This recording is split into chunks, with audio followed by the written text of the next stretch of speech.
Only 2 लोगों ने history का काम किया है। अरे उसमें हाँ, मैंने सुना और कुछ काम दिया था, कुछ पता है तुम्हें?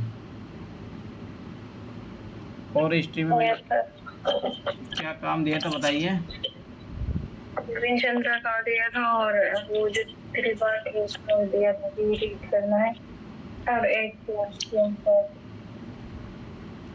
सर ये मैंने लास्ट में लिखा था, क्वेश्चन नहीं लिखा था, यहाँ से पढ़ लीजिए बस। ये वाला सही से लिखा था अच्छे से। अंदर लिखा करो। चलो ठीक है, देखते हैं क्या लिखा। पहले क्वेश्चन लिखा था आपने बना कर दिया था, क्वेश्चन में बोल रहे थे सर। आप बताइए क्वेश्चन क्या है।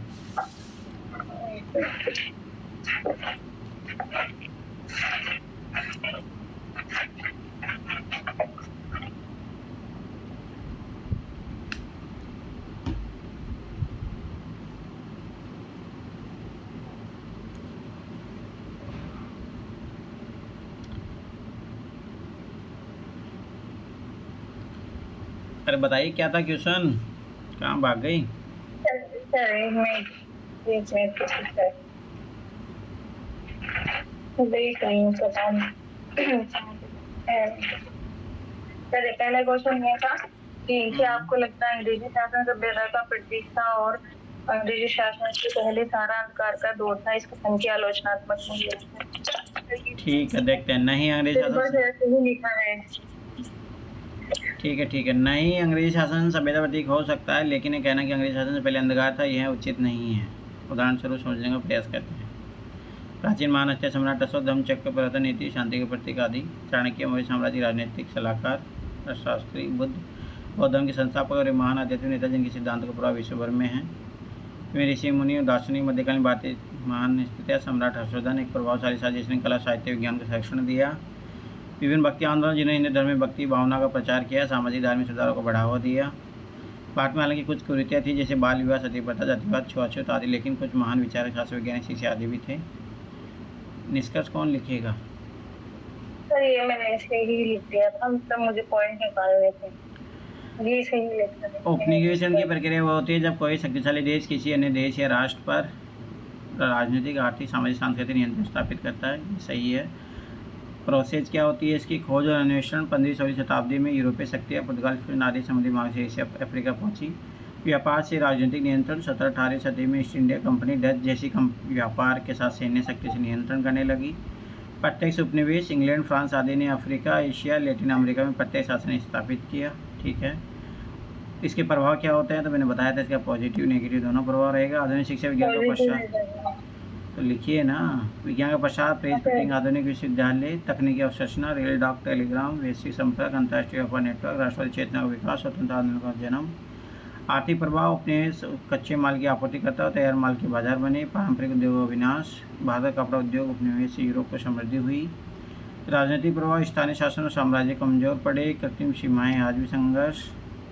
सामाजिक सांस्कृतिक प्रभाव, स्वदेशी भाषाओं संस्कृति को पिछड़ा बताकर दबाया गया। ईसाई मिशनरी बढ़ी, जाति और धार्मिक विभाजन, भाईचारा की भावना कम हुई। वैश्विक असमानता, यूरोप औद्योगिकरण, उपनिवेश की लूट पर आधारित अफ्रीका, एशिया, अमेरिका के लंबे समय तक गरीबी में रहे। मूल्यांकन, उपनिवेशवाद ने विश्व को आधुनिकता और वैश्वीकरण की दिशा में धकेला, लेकिन यह प्रक्रिया शोषण असमानता पर आधारित थी। विकसित राष्ट्र समृद्धि का मूल कारण उपनिवेशों की संपत्ति और श्रम का दोहन है। उपनिवेशीकरण अंतर्राष्ट्रीय इतिहास में एक दोधारी तलवार रहा है। एक और इसने आधुनिक संस्थाएं, विज्ञान और संपर्क दिए, दूसरी ओर वैश्विक असमानता, निर्धनता, शोषण के जुड़े हैं। एकदम सही लिखा है। कहाँ से लिखा है देख के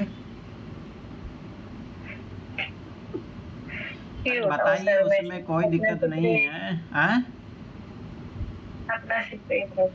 कहाँ से लिखा है? ChatGPT से लिखा है, और फिर वो कल आपने औपनिवेशिक का तो आपने बताया ही था। अच्छी बात है, कहीं से भी लिखिए, बन लिखिए। हाँ सर, पूरी मेरे पास तो है, तो मुझे आएगा ऑप्शनल में भी दिक्कत कर जाएगा। जो कोई बात नहीं, पर लिखिए, लिखना जरूरी है, लिखोगे तभी पता लगेगा। अब ये युवराज, एक तो राइटिंग में थोड़ा काम कर लोगे तो अच्छा रहेगा आपके लिए। क्या आपको लगता है कि अंग्रेजी शासन पर है? युवराज PDF बना के भेजा करो आगे से, ऐसे काम नहीं चलेगा। ऐसे कॉपी चेक होगी नहीं, खुलेगा ही नहीं, ओपन ही नहीं होता है ऐसे।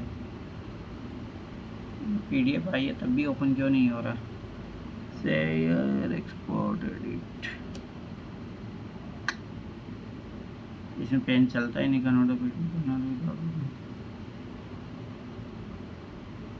हाँ, ये पता नहीं कैसे भेजा, किसने भेजा। कल से युवराज उसमें भेजा, अभी तो मैं ऐसे पढ़ देता हूँ, आगे से ध्यान रखना। PDF उसमें भेजा करो, PDF बना के। ये देखो क्वेश्चन था, क्या आपको लगता है कि अंग्रेजी शासन प्रगति और सभ्यता का प्रतीक था और अंग्रेजी शासन से पहले सारा अंधकार का दौर था? इस कथन का आलोचनात्मक मूल्यांकन कीजिए। अंग्रेजी शासन प्रगति और सभ्यता का प्रतीक था। उसने पूरे अभी देख, पूरे पूर्ण भारत, ये पूरे अंधकार में था। पूरे भारत पूर्ण, देखिए सेंटेंस फॉर्मेशन ही गलत है यहाँ पे। इस बात को जुटलाया जा सकता है, अब देखो क्या क्या लिखा है, क्योंकि वास्तविकता यह है कि अंग्रेज। मैं पढ़ती हूँ सर, मुझे तो दिख रहा है।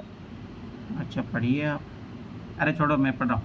क्योंकि वास्तविकता यह है कि अंग्रेजों से पूर्व भारत में एक समूह उन्नत सभ्यता थी। वस्तु में धातु उद्योग, कृषि, स्थापत्य, साहित्य, संगीत तथा गणित, खगोल जैसे क्षेत्रों में उसकी उल्लेखनीय उपलब्धियाँ थी। नालंदा और तक्षशिला जैसे विश्वविद्यालय तथा देश भर के गुरुकुल और मदरसे शिक्षा के केंद्र थे। अतः यह कहना अंग्रेजों से पहले सब अंधकार में था, यह सत्य है। ठीक है। हाँ, अंग्रेज शासन में कुछ आधुनिक संस्थाएं विकसित हुई, जैसे अंग्रेजी शिक्षा, रेल, डाक, टेलीग्राम तथा आधुनिक विधि व्यवस्था। इससे भारतीय समाज में नए विस्तार व तकनीकी साधनों को परिचय मिला, किंतु इसका उद्देश्य भारतीय उत्थान नहीं बल्कि औपनिवेशिक की साधना था। इस दौरान भारतीय अर्थव्यवस्था का शोषण, हस्तशिल्प का पतन और अकालों की भविष्यवाणी थी सामने आई।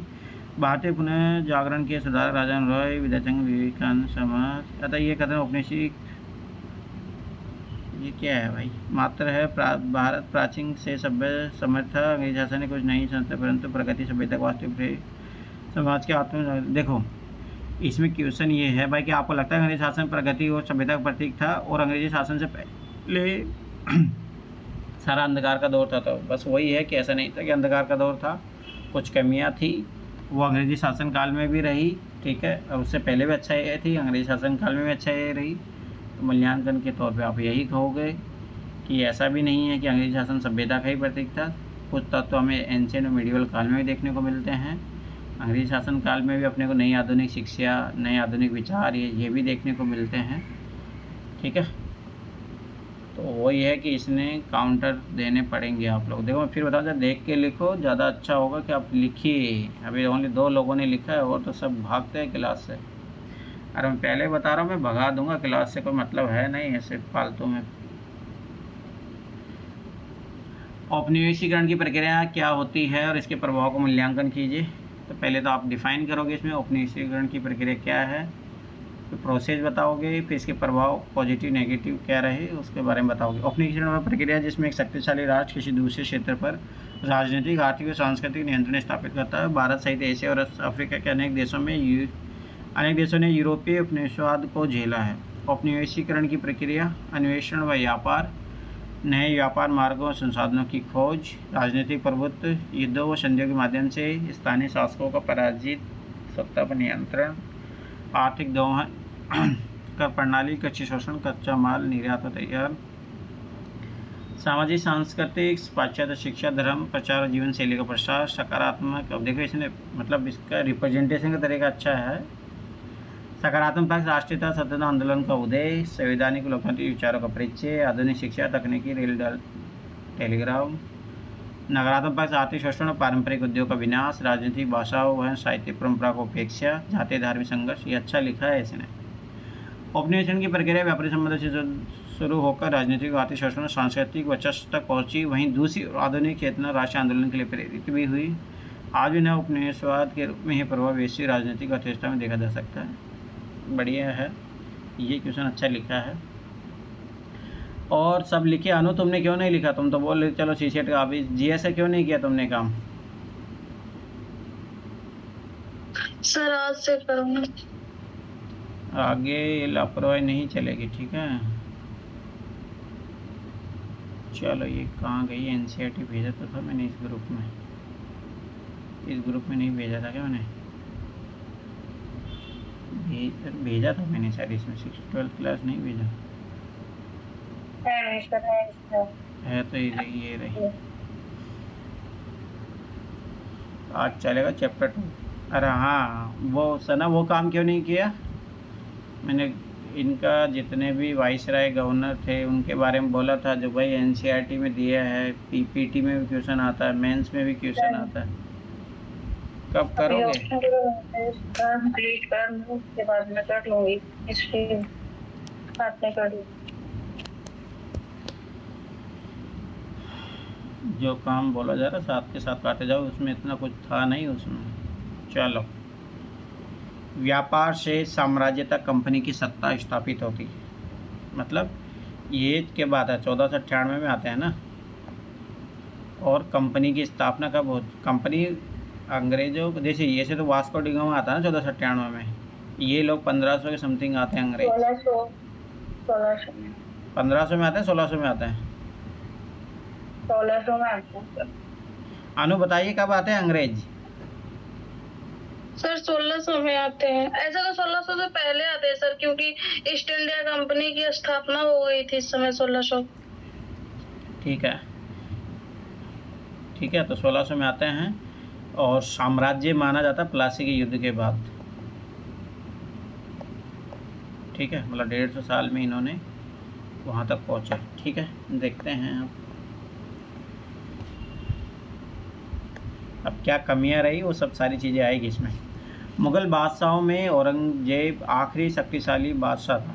तो सबसे पहले कारण कि भाई ये साम्राज्य क्यों स्थापित कर पाए, तो उस टाइम जो मुग़ल शासक थे वो क्या थे, कमज़ोर थे। औरंगजेब के बाद, औरंगजेब कब तक रहा? 1707 तक रहा।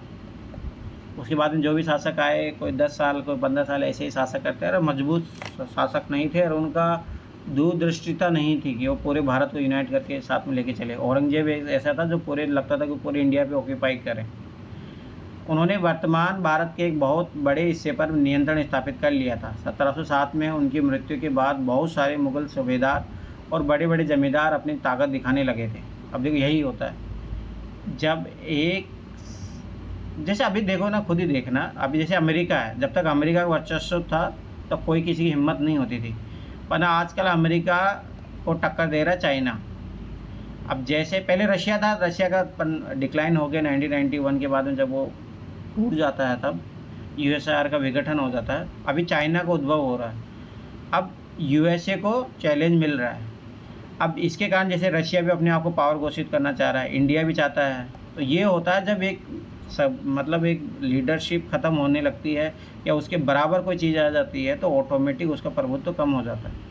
तो यही हो रहा है, जब औरंगजेब ख़त्म हुआ तो जो छोटे छोटे सूबेदार थे, जमींदार थे, वो ताकत दिखाने लग गए थे।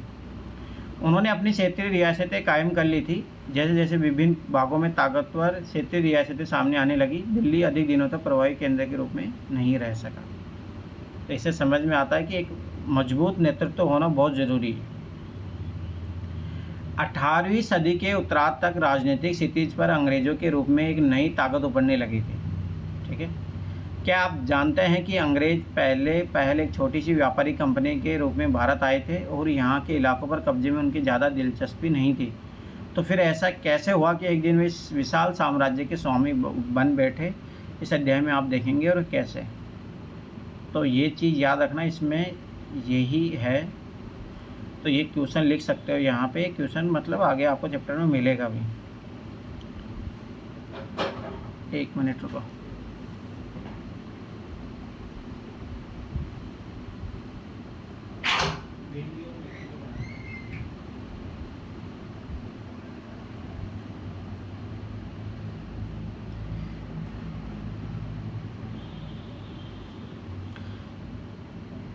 मतलब यहाँ से शुरू करना है, क्वेश्चन यहाँ से है। ठीक है, क्वेश्चन ये है, क्या आप जानते हैं कि अंग्रेज पहले एक छोटी सी व्यापारिक कंपनी के रूप में भारत आए थे और यहाँ के इलाकों को कब्जे उनकी ज़्यादा दिलचस्पी नहीं थी। तो आपको ये भी लिखना पड़ेगा भाई क्यों नहीं दिलचस्पी थी और बाद में ऐसा क्या हुआ कि विशाल साम्राज्य के स्वामी बन बैठे। तो ये पहला क्वेश्चन है जो कल आपको लिख के लाना है। यहाँ से लेके यहाँ तक है क्वेश्चन, तो 2 पार्ट है इस क्वेश्चन के। ठीक है, तो ये चित्र 1 दिया है। चित्र 1 किसके बारे में है? कैप्टन हडसन द्वारा बहादुर शाह जफर और उनके बेटों की गिरफ्तारी। औरंगजेब के बाद कोई मुग़ल बादशाह इतना ताकतवर तो नहीं हुआ, लेकिन एक प्रतीक के रूप में मुग़ल बादशाहों का महत्व बना हुआ था, मतलब प्रतीकात्मक थे। जब 1857 में ब्रिटिश शासन के विरुद्ध भारी विद्रोह शुरू हुआ शुरू हो गया था। विद्रोही ने मुगल बहादुर शाह जफ़र को अपना नेता मान लिया था। जब विद्रोह कुचल दिया गया तो कंपनी ने बहादुर शाह जफ़र को देश छोड़ने के लिए मजबूर कर दिया और उनके बेटे को जफ़र के सामने ही मार डाला। और इनको रंगून मतलब आज का जो म्यांमार है वहाँ पे निर्वासित कर दिया जाता है। क्यों? क्योंकि भविष्य में ये फिर से कोई क्रांति का कारक ना बने, क्योंकि ये भारत में रहता तो फिर वही उस टाइम जो 1857 की क्रांति में होता है कि इनको प्रतीकात्मक रूप से लीडर घोषित कर दिया जाता है, तो इस कारण से इनको म्यांमार में निर्वासित कर दिया जाता है। तो ये चीज़ याद रखना। अब देखो 18वीं सदी में भारत तक आने वाले रास्ते। देखो पहले फोटो क्यों नहीं अच्छी आ रही। पहले है ना मिडिवल काल में अगर आप देखोगे, एंशिएंट काल में देखोगे तो ये सी रूट मतलब ये वाले जो था ये रूट थे यूरोप तक जाने के।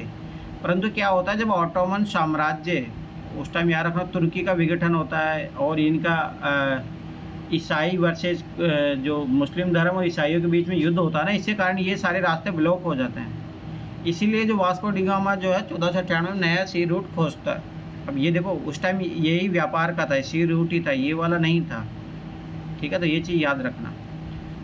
अब उस टाइम भाई पोर्ट कौन कौन से थे, देखो केप ऑफ गुड होप है जो साउथ अफ्रीका में है। ठीक है, और यहाँ पे ब्रिटिश ये आइसलैंड है, ये यहाँ भारत में बम्बई था, ये मद्रास है, ये कोलकाता है। अरे कैंटोन शायद चीन में है। हाँ ये चीन में है, वहाँ का बंदरगाह है ये। ठीक है, तो ये सी रूट था उस टाइम, तो थोड़ा बहुत एक आइडिया होना चाहिए। ठीक है, जब आप अगर हिस्ट्री का क्वेश्चन लिख रहे हो तो अगर मान के चलो ऐसा कुछ आता है तो वहाँ पे ज़रूर आप मैप बनाइए। ठीक है, तो वाणिज्यिक क्या होता है, मतलब वही व्यापार करना, एक ऐसा व्यावसायिक उद्यम जिसमें चीज़ों को सस्ती कीमत पर खरीद कर और ज़्यादा कीमत पर बेच कर, यानी मुख्य रूप से व्यापार के जरिए मुनाफा कमाया जाता। तो वास्को डी गामा जब आया था ना तो ऐसा बोला जाता है कि पहले जो व्यक्ति मान के चलो कोई चीज़ व्यापार से कमा रहे थे, 1 रुपये की चीज़ वो 10 रुपये में बेच रहे थे, वो बंदा 1 रुपये की चीज़ 50 रुपये में बेचा, मतलब इतना गुना उसको फ़ायदा हुआ था। मतलब इसीलिए तो फिर और जो कंपनियां थी यूरोप की वो यहाँ पे आई, डच आए, पुर्तगाली तो आ ही चुके थे, उसके बाद डच आते हैं, फ्रांसीस आते हैं, इंग्लैंड वाले जो आते हैं, अंग्रेज जो ईस्ट इंडिया कंपनी आते हैं, वो यही कारण था कि उसको मुनाफा बहुत ज़्यादा हो रहा था यहाँ पे। इसीलिए सब लोग जो है भारत की तरफ आकर्षित होते हैं, ये चीज़ याद रखना। पूर्व में ईस्ट इंडिया कंपनी का आना। सन 1600 में ईस्ट इंडिया कंपनी ने इंग्लैंड की महारानी एलिजाबेथ प्रथम से चार्टर अर्थात इजाज़तनामा हासिल कर लिया था, जिससे कंपनी को पूर्व से व्यापार करने का एकाधिकार मिल गया था। ये चीज़ याद रखना, बहुत सारे एग्जामों में क्वेश्चन पूछा गया, यहाँ तो यूपीएससी में पूछा गया पहले, अगर आप देखोगे 1993 से, तो ये इम्पोर्टेंट है, ये याद होना चाहिए। कौन थी? इंग्लैंड की महारानी एलिजाबेथ प्रथम से चार्टर अर्थात इजाज़तनामा हासिल कर लिया, जिससे कंपनी के पूर्व से व्यापार करने का एकाधिकार मिल गया। याद रखना कि ओनली ईस्ट इंडिया कंपनी ही जो है पूर्व में व्यापार कर सकती थी, इससे ये मिला था, और कोई कंपनी नहीं आएगी। याद करना, बाद में जब 1813 का कानून आता है उसके बाद में अलाउ किया जाता है धीरे धीरे दूसरी कंपनियों को, जब तक ओनली यही व्यापार कर सकती थी। इस इजाज़तनामे का मतलब ये था कि इंग्लैंड की कोई और व्यापारिक कंपनी इस इलाके में ईस्ट इंडिया कंपनी से होल्ड नहीं कर सकती थी। समझ में? मतलब ओनली एकमात्र यही कंपनी रहेगी। इस चार्टर के सहारे कंपनी समुद्र पार जाकर नए इलाकों को खंगाल सकती थी, वहां से सस्ती कीमतों पर चीज़ें खरीद कर उन्हें यूरोप में ऊंची कीमतों पर बेच सकती थी। कंपनी को दूसरी अंग्रेज व्यापारिक कंपनी से प्रतिस्पर्धा का कोई भय नहीं था। उस जमाने में वाणिज्यिक कंपनियां मोटे तौर पर प्रतिस्पर्धा से बचकर ही मुनाफा कमा सकती थी। अगर कोई प्रतिस्पर्धी ना हो तभी वे सस्ती चीज़ें खरीद कर उन्हें ज़्यादा कीमत पर बेच सकते हैं। मतलब ये होता है मोनोपोली। मान के चलो कि अभी ए नाम की कोई कंपनी है, अरे ये मान के चलो कि सोने का व्यापार कर रही है, तो मानो इसी ने सोने का व्यापार मान लो कि कहीं से खरीदा, 100 रुपये में खरीदा, ये 1000 क्या 10,000 भी बोल देगा ना, तभी तो देना पड़ेगा ना। अगर मान के चलो वहीं 3 कंपनियां आ जाती है, मार्केट में कंपटीशन हो जाता है, तो ये मान के चलो 100 रुपये में खरीद रहा है, ये बेच रहा है 1000 में बेचने का प्रयास कर रहा है, तो ये क्या करेगा, ये करेगा कि मैं 900 में बेच दूँ, ये सोचेगा मैं 800 में बेच दूँ। ये इसलिए बोला जाता है कंपटीशन से फ़ायदा होता है। परंतु सोचो जब इनके बीच में कोई था ही नहीं कंपटीशन के लिए, एकमात्र अधिकार था इनके पास, तो इसीलिए ये बहुत ज़्यादा बेनिफिट कमा रहे थे। और यही कारण होता है कि जो भारत को आगे भविष्य में गुलाम बनाते हैं। कारण क्या है कि भाई सबाइश बात जब इनके पास अथाह संपत्ति हो गई एक जगह, तो ये सबाइश बात में धीरे धीरे अपना क्या है, इन्होंने अपनी सैनिक पावर बढ़ाई धीरे धीरे, ठीक है, इन्होंने अपने धीरे धीरे महल बनाना, जैसे वो होता है ना कि भाई गोदाम के टाइप में ऐसे बनाना, जैसे सेंट जॉर्ज या विलियम जैसे ऐसे वो था ना उधर बंगाल में भी, इन्होंने मतलब स्टोरेज के रूप में ऐसे बनाए। क्यों बनाए? क्योंकि इनके पास प्रॉफिट बहुत ज़्यादा हो रहा था ना, तो समझ पाता पे धीरे धीरे ये अपनी शक्ति का यूज़ करने लगेंगे। तो सबसे पहला कारण ये आएगा कि उनके पास मुनाफा बहुत ज़्यादा था। मुनाफा जो ज़्यादा था, समझ पाता अपनी सैन्य क्षमता का विस्तार करेंगे, ठीक है, महल वहल बनवाएंगे लोग, ठीक, व्यापारिक केंद्रों की स्थापना करेंगे और ज़्यादा से ज़्यादा। अभी मान के चलो कोई कंपनी है भाई, समझ पाता अगर वो लॉस में चल रही है तो कैसे अपने व्यापार को बढ़ाएगी, पर जो प्रॉफिट में चल रही है तो बढ़ाते जाती है ना। जैसे अडानी, अभी देखो पूरे देश में अडानी छाया हुआ है, तो ये फ़र्क पड़ता। तो सबसे पहला कारण है कि जो इन्होंने भारत पे साम्राज्य जो है स्थापित करने के कहाँ से आया, वो यहाँ से आया। पहला बेनिफिट उनका हो रहा था। लेकिन यह शाही दस्तावेज दूसरी यूरोपीय ताकतों को पूर्व के बाजारों में आने से नहीं रोक सकता था। चलो ये तो इंग्लैंड की तो महारानी थी, और तो देश नहीं रोक सकते, इसलिए डच भी आए, पुर्तगाली भी आए, फ्रांसीस भी आए।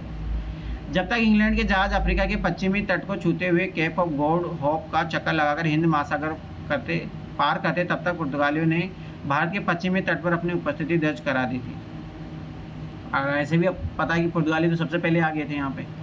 अब यहाँ पे उन्होंने पश्चिमी तट, याद रखना, मालाबार तट में उन्होंने कंट्रोल करके रखा था कि इन्होंने, पुर्तगालियों ने। तो ये स्वाभाविक सी बात है, यहाँ तो जाएंगे नहीं। अब ये कहाँ पे जाएंगे? ये गुजरात में इन्होंने किया, फिर धीरे धीरे कलकत्ता करते हैं, तो ऐसे धीरे धीरे आगे बढ़ेंगे। वे गोवा में अपना ठिकाना बना चुके थे, ठीक है, पुर्तगाली वहाँ तक पहुँच गए थे। पुर्तगाल के खोजी यात्री वास्को डी गामा ने 1498 में पहली बार भारत तक पहुंचने की समुद्री मार्ग का पता लगाया था। तो ये भी बहुत सारे एग्जामों में यूपीएससी में पूछा गया है, तो ये चीज़ याद होनी चाहिए। 17वीं शताब्दी की शुरुआत तक डच भी हिंद महासागर में व्यापार की संभावनाएं तलाशने लगे थे। कुछ ही समय बाद फ्रांसीसी व्यापारी भी सामने आ गए थे। तो ये थोड़ा टाइम पीरियड सब जाके देख लेना, कौन कंपनी कब आई थी। यूपीएससी पहले क्वेश्चन पूछा भी है, ठीक है, तो ये पता होना चाहिए। तो एक बार देख लेना कौन कंपनी किस टाइम आई थी। समस्या ये थी कि सारी कंपनियां एक जैसी चीज़ें ही खरीदना चाहती थी। यूरोप के बाज़ारों में भारत के बने बारीक सूती कपड़े, अब देखो किन किन चीज़ों को व्यापार होता था, ये भी यूपीएससी ने क्वेश्चन पूछे हैं। ये सब की बारी क्वेश्चन पूछा था, थोड़ा ध्यान रखना इन चीज़ों का। बारीक सूती कपड़े और रेशम की ज़बरदस्त मांग थी, ठीक है। तो यहाँ से सोचो भारत से निर्यात क्या होता था, सूती कपड़े होते थे और रेशम होता था। इनके अलावा और क्या होता था निर्यात? काली मिर्च, ठीक है, लौंग, इलायची और दालचीनी की ज़बरदस्त मांग रहती थी। तो ये चीज़ याद रखना, भारत से क्या क्या एक्सपोर्ट होता था। यूरोपीय कंपनियों के बीच इस बढ़ती प्रतिस्पर्धा से भारतीय बाजारों में इन चीज़ों की कीमतें बढ़ने लगी और उनसे मिलने वाला मुनाफा गिरने लगा। अब यहाँ पे एक चीज़ कॉन्सेप्ट समझने की बात है इकोनॉमी का। जब कोई चीज़ का बहुत ज़्यादा निर्यात हो जाता है ना, तो उसका घरेलू जो दाम है, तो ये समझ बात है। जैसे मान के चलो कि यहाँ पे 100 आम थे, मान के चलो, और 100 आम में से 90 आम का तुमने एक्सपोर्ट कर दिया। अब यहाँ पे बचे 10 आम। अब 10 आम के लिए स्वाभाविक बात है, डिमांड जब बढ़ेगी तो आम है कम, तो डिमांड कम है, सॉरी डिमांड ज़्यादा है, सप्लाई है कम, तो स्वाभाविक सी बात है क्या होंगे, प्राइस लेवल बढ़ जाएंगे, तो महंगाई बढ़ जाती है। इसीलिए सरकार क्या करती है, जब भी महंगाई बढ़ने लगती है तो सरकार इंपोर्ट जो एक्सपोर्ट है उस पर प्रतिबंध लगा देती है, ताकि वो भारतीय लोगों के लिए वो चीज़ें अवेलेबल रहे कम दामों में। तो ये चीज़ याद रखना। अब इन व्यापारी कंपनियों के फलने फूलने का यही एक रास्ता था कि वे अपनी प्रतिस्पर्धी कंपनियों को ख़त्म कर दें। अब देखो यहाँ से शुरुआत होती है लड़ाई। अब क्यों हो रही है? देखो सब चीज़ें व्यापार पर ही आधारित है। अब यही होगा कि जो मार्केट में मोनोपोली स्थापित कर पाएगा वही चाहेगा ना, तो उसके लिए क्या करना पड़ेगा, अब युद्ध होंगे उनके आपसी में। लिहाजा बाजारों पर कब्जे की होड़ ने व्यापारी कंपनियों के बीच लड़ाइयों की शुरुआत कर दी। 17वीं और 18वीं सदी में जब भी मौका मिलता, कोई सी एक कंपनी किसी दूसरी कंपनी के जहाज़ को डुबा देती, रास्ते में रुकावटें खड़ा कर देती और माल से लदे जहाज़ों को आगे बढ़ने से रोक देती। यह व्यापार हथियारों की मदद से चल रहा था और व्यापार चौकियों और किलेबंदी के जरिए सुरक्षित रखा जाता था। इसीलिए देखो इन्होंने किले बनाने शुरू किए, ये चीज़ याद रखना। अपनी बस्तियों को किले बंद करने और व्यापार में मुनाफा कमाने की इन कोशिशों के कारण स्थानीय शासकों से भी टकराव होने लगे। अब देखो ये है धीरे धीरे, अब रीजनल पावर से भी क्यों लड़ रहे हैं, अब ये कारण है। इस प्रकार व्यापार और राजनीति को एक दूसरे से अलग रखना कंपनी के लिए मुश्किल होता जा रहा था। अब ये है कारण। अब धीरे धीरे अब देखो क्या हो रहा है।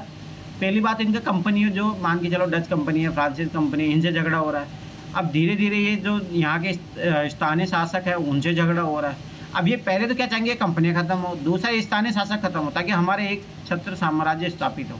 इसलिए अब ये धीरे धीरे जो है एरिया कंट्रोल करना शुरू करेंगे। ईस्ट इंडिया कंपनी बंगाल में व्यापार शुरू करती है। पहली इंग्लिश फैक्ट्री 1651 में हुगली नदी के किनारे शुरू हुई थी। ये चीज़ याद रखना, यूपीएससी ने क्वेश्चन पूछा 2021 में भी। कंपनी के व्यापारी यहीं से अपना काम चलाते थे, ठीक है। इन व्यापारियों को ज़माने में फैक्टर कहा जाता था। इसी मतलब फैक्टर है ना, इसी कारण फैक्ट्री हुआ, मतलब जहाँ पे एक साथ उत्पादन होता हो या संग्रहण होता हो, इस टाइप से। एक इस फैक्ट्री में वेयर हाउस था जहाँ निर्यात होने वाली चीज़ों को जमा किया जाता था। तो ये चीज़ याद रखना, उस टाइम फैक्ट्री का क्या मतलब था। यहीं पर उसके दफ्तर थे जिसमें कंपनी के अफसर बैठते थे। जैसे जैसे व्यापार फैला, कंपनी ने सौदागरों और व्यापारियों को फैक्ट्री के आसपास आकर बसने के लिए प्रेरित किया। अब इससे क्या होगा, एक कॉलोनी का निर्माण हो जाएगा। 1696 तक कंपनी ने इस आबादी के चारों तरफ एक किला बनाना शुरू कर दिया। अब ये देखो, ये क्या करेंगे, ताकि इंडिया के व्यापार, इनके यहाँ रहने वाले लोग जो अंग्रेज थे, ये जो थे, ये सुरक्षित रह सके। इसलिए किसका निर्माण करेंगे, किले का। किले का काम ही होता है सुरक्षा का, दीवार का निर्माण करना। 2 साल बाद उसने मुगल अफसरों को रिश्वत देकर 3 गाँवों की जमींदारी भी खरीद ली। अब ये देखो, ये किसी मामले में पीछे नहीं रहेंगे। देखो, भ्रष्टाचार यहाँ से शुरुआत होती है। उनमें से एक का गांव कालीकत्ता था, तब जो बाद में कलकत्ता बना। सोचो, जब 3, तो उसमें से एक जिम्मेदारी वाला गांव था कलकत्ता। अब उसे कोलकाता कहा जाता है। कंपनी ने मुगल सम्राट औरंगजेब को इस बात के लिए भी तैयार कर लिया कि वह कंपनी को बिना शुल्क चुकाए व्यापार करने में फरमान जारी कर दे। फरमान का मतलब होता है एक शाही आदेश जारी। अब सोचो, पहले तो उन्होंने ये किया, अब उन्होंने ये भी कर लिया कि भाई बिना शुल्क चुकाए व्यापार करने का फरमान जारी कर दिया। तो वही है कि पैसे घुस दिए होंगे। अब मतलब ये है कि जब ये व्यापार करके मान के लेके जा रहे हैं, तो अब इनको कोई शुल्क चुकाने की जरूरत नहीं। मतलब एक तरीके का टैक्स देने की अब कोई ज़रूरत नहीं है, टैक्स फ्री हो गया इनके लिए। कंपनी ज़्यादा से ज़्यादा रियासतें हासिल करने और पहले से मौजूद अधिकारों को ज़्यादा से ज़्यादा फ़ायदा उठाने में लगी हुई थी। अब वही है, अब एक बार छूट मिल गई तो समझ बात और आगे बढ़ेंगे। उदाहरण के लिए औरंगजेब के फरमान से केवल कंपनी को ही शुल्क मुक्त व्यापार का अधिकार मिला था। अब ये और सबसे बड़ी खासियत है, इन्हीं को ही मिला था। कंपनी के जो अफसर निजी तौर पर व्यापार चलाते हैं, उन्हें यह छूट नहीं थी, लेकिन उन्होंने भी शुल्क चुकाने से इनकार कर दिया। अब ये देखो, अब इनकी हिम्मत धीरे धीरे बढ़ रही है। कौन आया है भाई? अब श्वेता कहाँ सो रही थी सुबह से? इससे बंगाल में राजस्व वसूली बहुत कम हो गई थी। अब देखो, ध्यान से समझना, अभी राजस्व वसूली क्यों? अब इससे क्या होगा, जैसे पहले मान के चलो कोई टैक्स दे रही थी कंपनियां। अब क्या हुआ कि जो टैक्स दे रही थी, भाई जो वहाँ का राजा था, जिस मान लो औरंगजेब भी था, उसके पास पैसे आ रहे थे। अब इन्होंने धीरे धीरे ये टैक्स देने से पहले तो इसको टैक्स मुक्त कर दिया औरंगजेब ने खुद ही। फिर ये जो मान के लिए और कंपनियां कर रही थी, या इनके जो व्यक्तिगत स्तर पे व्यापार कर रहे थे, उन्होंने देने से मना कर दिया। अब जब इनके पास टैक्स आएगा नहीं, तो समझ में आता है ये साम्राज्य क्या होगा, कमज़ोर होगा। तो यही प्रभाव पड़ता है। ऐसे में भला बंगाल के नवाब मुर्शिद कुली खान विरोध क्यों ना करते? अब समझ में, जब टैक्स कम आएगा तो उनको तो गुस्सा तो आएगा है ना। इसीलिए फिर वो युद्ध होता है, प्लासी का युद्ध।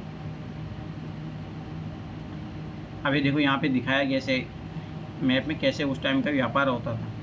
मद्रास के जहाज़ों से सामान लाती स्थानीय नौकाएं विलियम सिम्पसन द्वारा बनाए गए चित्र। तो ये देखो, मतलब उस टाइम का चित्र है। अब आगे देखो, अब आता है देखो रॉबर्ट क्लाइव। इसका सबसे इम्पोर्टेंट भूमिका रहती है कंपनी के साम्राज्य को स्थापित करने में। व्यापार से युद्धों तक 18वीं सदी की शुरुआत में कंपनी और बंगाल के नवाबों का टकराव काफ़ी बढ़ गया था।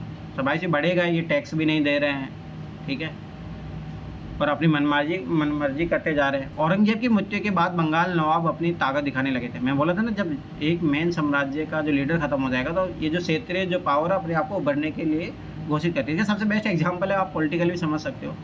अभी जैसे सेंटर में बीजेपी है, अब जैसे मान के चलो डिक्लाइन हो रहा है इसका, तो क्षेत्रीय जो पार्टियाँ होती है अपने आप को भी पीएम बनाने, जैसे आम आदमी पार्टी है, वो भी अपने आप सोचता है मैं भी पीएम बन जाऊँगा। तो ये होता है। अब वहीं अगर मान के चलो मजबूत शासन है सेंटर में, तो कोई सोचता भी नहीं है फिर उस तरीके से। तो यही वही चीज़ है। उस समय दूसरी क्षेत्रीय ताकतों की स्थिति भी ऐसी ही थी। मुर्शिद कुली खान के बाद अलीवर्दी खान और उसके बाद सिराजुद्दौला बंगाल के नवाब बने। ये सभी शक्तिशाली शासक थे। उन्होंने कंपनी को रियायत देने से मना कर दिया। अब देखो, वही है, पहले फ्री में इनको टैक्स फ्री सब था, अब ये रियायत देना मना करेंगे तो समझ बात है, गुस्सा होंगे तो युद्ध होगा। व्यापार का अधिकार देने के बदले कंपनी से नजराने मांगे। उसे सिक्के डालने का अधिकार नहीं दिया और उसे किलेबंदी को बढ़ाने से रोक दिया। अब ये है मेन कारण जो प्लासी का युद्ध का, ये तीनों कारण याद रखना। कंपनी पर धोखाधड़ी का आरोप लगाते हुए उन्होंने दलील दी कि उसकी वजह से बंगाल सरकार की राजस्व वसूली कम होती जा रही है। तो मैं तो बोल ही रहा था कि टैक्स कम हो रहा है और नवाबों की ताकत कमज़ोर पड़ रही है। जब सभी टैक्स ही नहीं मिलेगा तो पैसे कहाँ खर्चे करेंगे, जब खर्चे नहीं करेंगे तो स्वाभाविक सी बात है उनकी पावर तो कमज़ोर होगी। भाई सेना को पैसे भी तो देने होते हैं। कंपनी टैक्स चुकाने को तैयार नहीं थी। उसके अफसरों ने अपमानजनक चिट्ठियाँ लिखी और नवाबों और उनके अधिकारियों को अपमानित करने का प्रयास किया। अब यहाँ से शुरुआत होती है क्योंकि उनको समझ में आ गया था कि ये कुछ ही नहीं है। कंपनी का कहना था कि स्थानीय अधिकारियों की बेतुकी मांगों से कंपनी का व्यापार तबाह हो रहा है। व्यापार तभी फल फूल सकता है जब सरकार शुल्क हटा ले। कंपनी को इस बात का भी यकीन था कि अपना व्यापार फैलाने के लिए उसे अपनी आबादी बढ़ानी होगी, गांव खरीदने होंगे और किलों का पुनर्निर्माण करना होगा। ये टकराव दिनों दिन गंभीर होते गए। अंततः इन टकराव की परिणति प्लासी के पश्चिम युद्ध के रूप में हुई। तो ये सारे कारण थे जिनके कारण प्लासी का युद्ध हुआ। कठपुतली क्या होता है? कठपुतली में देखना, जब उसमें क्या जो नचाता है ना उस कठपुतली को, उसके कंट्रोल में रहती है। तो अंग्रेज भी वैसे ही नवाब बनाने चाह रहे थे जो उनके अकॉर्डिंग चले। ये खिलौना होता है जिसे आप धागे के सहारे अपने हिसाब से नचाते हैं। जो व्यक्ति किसी और के इशारों पर चलता है उसे मजाक उड़ाने के लिए अक्सर कठपुतली कहा जाता है। तो वही होता है, सिराजुद्दौला के बाद में सब कठपुतली नवाब बनते हैं। अब होगा प्लासी का युद्ध। 1756 में अलीवर्दी खान की मृत्यु के बाद सिराजुद्दौला बंगाल के नवाब बने। ठीक है, कंपनी को सिराजुद्दौला की ताकत से काफ़ी भय था। ये पावरफुल था लीडर। सिराजुद्दौला की जगह कंपनी एक ऐसा कठपुतली नवाब चाहती थी जो उसे व्यापारिक रियायतें और अन्य सुविधाएं आसानी से देने में आनाकानी न करे। कंपनी ने प्रयास किया कि सिराजुद्दौला के प्रतिद्वंदियों में किसी को नवाब बना दिया जाए। अब ये क्या करेंगे? कूटनीति का इस्तेमाल करेंगे। कंपनी को कामयाबी नहीं मिली। जवाब में सिराजुद्दौला ने हुक्म दिया कि कंपनी उनके राज्य के राजनीतिक मामलों में टांग अड़ाना बंद कर दे, किलेबंदी रोके और बाकायदा राजस्व चुकाए। अब ये तो अंग्रेजों के लिए बहुत बड़ी दिक्कत हो गई। जब दोनों पक्ष पीछे हटने को तैयार नहीं हुए तो अपने 30,000 सिपाहियों के साथ नवाब ने कासिम बाजार में स्थित इंग्लिश फैक्ट्री पर हमला बोल दिया। नवाब की फौजों ने कंपनी के अफसरों को गिरफ्तार कर लिया, गोदाम पर ताला डाल दिया, अंग्रेजों के हथियार छीन लिए और अंग्रेजी जहाज़ों को घेरे में ले लिया। इसके बाद नवाब ने कंपनी के कलकत्ता स्थित किले पर कब्जे के लिए उधर का रुख किया। अब ये बहुत बड़ी बात होगी अंग्रेजों के लिए। कलकत्ता के हाथ से निकल जाने की खबर सुनने पर मद्रास में तैनात कंपनी के अफसरों ने भी रॉबर्ट क्लाइव के नेतृत्व में सेनाओं को रवाना कर दिया। सोचो, समझ रहे हो, मद्रास, वहाँ से आता रॉबर्ट क्लाइव युद्ध लड़ने के लिए। इस सेना को नौसैनिक बेड़े की मदद भी मिल रही थी। इसके बाद नवाब के साथ लंबे समय तक सौदेबाजी चली, मतलब भाई पहले बातचीत से किया जाए। आखिरकार 1757 में रॉबर्ट क्लाइव ने प्लासी के मैदान में सिराजुद्दौला के खिलाफ कंपनी की सेना का नेतृत्व किया। नवाब सिराजुद्दौला की हार का एक बड़ा कारण उसके सेनापति में से एक सेनापति मीर जाफर की कारगुजारी थी। तो ये चीज़ याद रखना, किसके कारण हारा है, ये धोखा दे जाता है सेनापति। मीर जाफर की टुकड़ियों ने इस युद्ध में हिस्सा ही नहीं लिया। रॉबर्ट क्लाइव ने यह कहकर उसने अपने साथ मिला लिया कि सिराजुद्दौला को हटाकर मीर जाफर को नवाब बना दिया जाएगा। यही होता था। इसीलिए बोलते हैं कि निष्ठा होना राजा के प्रति बहुत ज़रूरी है। अगर ये निष्ठा नहीं रहेगी तो कोई भी साम्राज्य कभी चल नहीं पाएगा। तो ये सबसे बड़ी कमी होती है, कभी ये चीज़ याद रखना, निष्ठा होना बहुत ज़रूरी है। क्या आप जानते थे कि प्लासी का यह नाम किस तरह पड़ा? क्योंकि प्लासी है ना, वहाँ का एक एरिया है। दरअसल असली नाम प्लासी था जिसमें अंग्रेजों ने बिगाड़ कर प्लासी कर दिया। इस जगह को प्लासी यहाँ पाए जाने वाले प्लास के फूलों के कारण कहा जाता है। तो ये चीज़ याद रखना। प्लास के खूबसूरत लाल फूलों से गुलाल बनाया जाता है जिसका होली पर इस्तेमाल होता है। तो इसे पूछ सकता है यूपीएससी टर्मिनोलॉजी, प्लासी क्या है, इसका क्या मतलब है। ठीक है, थोड़ा ये चीज़ याद रखना। ये महान्यायालय है, कक्ष है east India house, land hall street, अंग्रेजों का वहाँ पे। ईस्ट इंडिया कंपनी के कोर्ट ऑफ प्रोप्राइटर्स की लंदन की स्थित लैंड हॉल स्ट्रीट पर बने ईस्ट इंडिया हाउस में बैठकें होती थी। एक सभा का चित्र है। याद रखना, ईस्ट इंडिया हाउस का मेंबर दादा भाई नौरोजी कुछ बनते हैं, तो देख लेना आगे जब आएगा। जब ये देखो, ये सिराजुद्दौला है। अब देखो, संपन्नता का आश्वासन।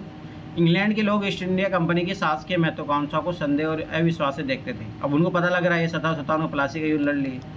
अब तो वहाँ जो ब्रिटिश थे वो भी तो देख रहे थे ना, इनको ऑब्जर्व कर रहे थे। प्लासी की लड़ाई के बाद रॉबर्ट क्लाइव ने अंग्रेज सम्राट के एक मुख्य विदेश मंत्री विलियम पिट को 7 जनवरी 1759 को कलकत्ते से चिट्ठी भेजी थी। अगर पीसीएस विषय में पूछ लेता है, परंतु यहाँ तो नहीं पूछेगा यूपीएससी में भाई किसको पत्र लिखा, कौन था, क्या था। लेकिन इतनी विशाल सत्ता एक वाणिज्यिक कंपनी के लिए बहुत बड़ी बात होगी। अब ये खुद ही बोल रहा है कि हमारा ऐसा उद्देश्य नहीं कि हम यहाँ पे साम्राज्य स्थापित करें अपने, पर देखो बाद में अपने आप को चेंज कर लेंगे। मैं खुद ये सोचकर अभिभूत हूँ कि इन समृद्ध रियासतों पर पूरा कब्जा हासिल करने में कोई परेशानी नहीं आएगी। अब मैं फैसला आप पर छोड़ता हूँ कि क्या सालाना 20 लाख स्टर्लिंग की आमदनी और 3 प्रांतों का कब्जा कोई ऐसी चीज़ है जिस पर इतना शोर मचाना उचित हो। मतलब ये जवाब दे रहा है, ये तो चाह रहा है कि मैं तो पूरा का पूरा साम्राज्य ही उसको ले लूँ उसको, पर लेंगे नहीं। पर ये भी बता दे कि आपको कितना फ़ायदा होगा वहाँ पे।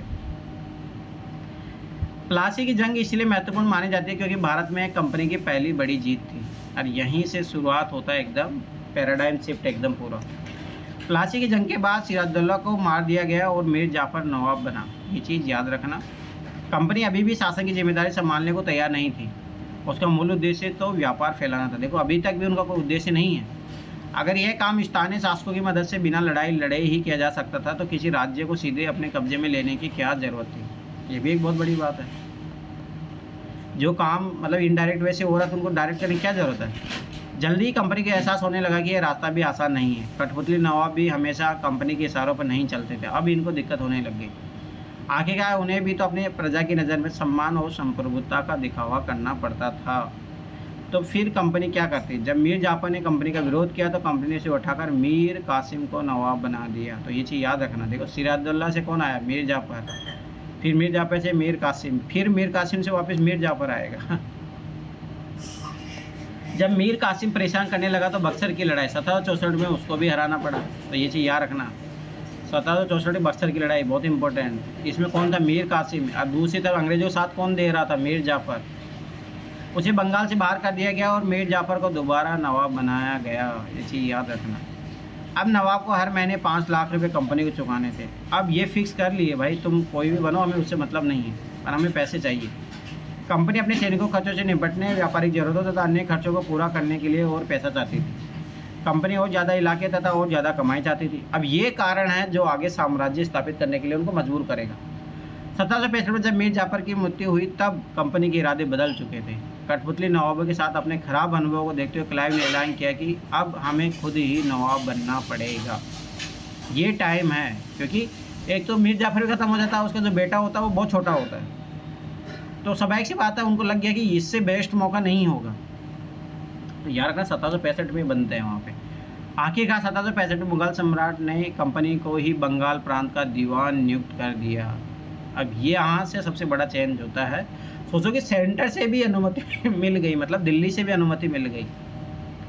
दीवानी मिलने के कारण कंपनी को बंगाल के विशाल राजस्व संसाधनों पर नियंत्रण मिल गया। मतलब याद रखना इनको दीवानी राइट मिल गया, मतलब टैक्स वसूलने का सब कुछ। इस तरह कंपनी की एक पुरानी समस्या हल हो गई। 18वीं सदी शुरुआत से ही भारत के साथ उसका व्यापार बढ़ता जा रहा था, लेकिन उसे भारत में ज़्यादातर चीज़ें ब्रिटेन से लाई गई सोने और चांदी के बदले में खरीदनी पड़ती थी। ये बहुत इंपॉर्टेंट पॉइंट है। पहले क्या होता था कि वहाँ यहाँ सामान खरीदने के लिए उनको सोना चांदी से बदले खरीदना पड़ता था और फिर उनको बेचना होता था। अब क्या हो रहा है, अब वो यहीं से टैक्स वसूल रहे हैं, यहीं से कमा रहे हैं और यहीं से सामान खरीद रहे हैं। देखो डबल बेनिफिट होने लग गया। ठीक ठीक।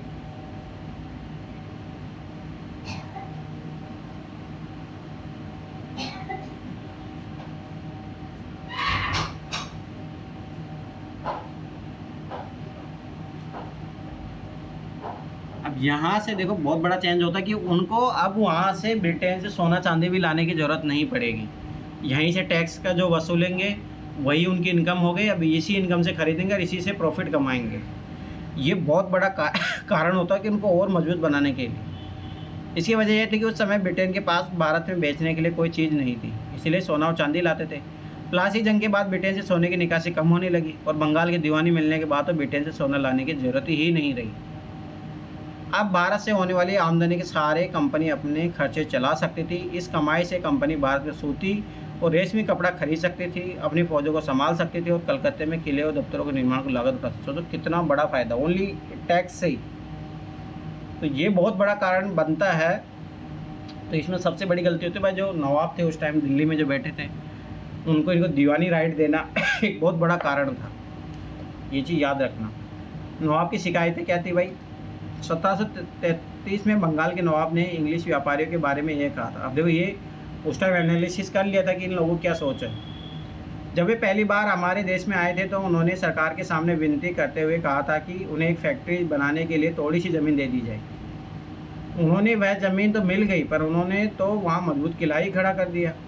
इसके चारों तरफ गड्ढे बना दिए जो नदी से जुड़ते हो। दीवारों पर उन्होंने न जाने कितने तोपें तैनात कर दी है।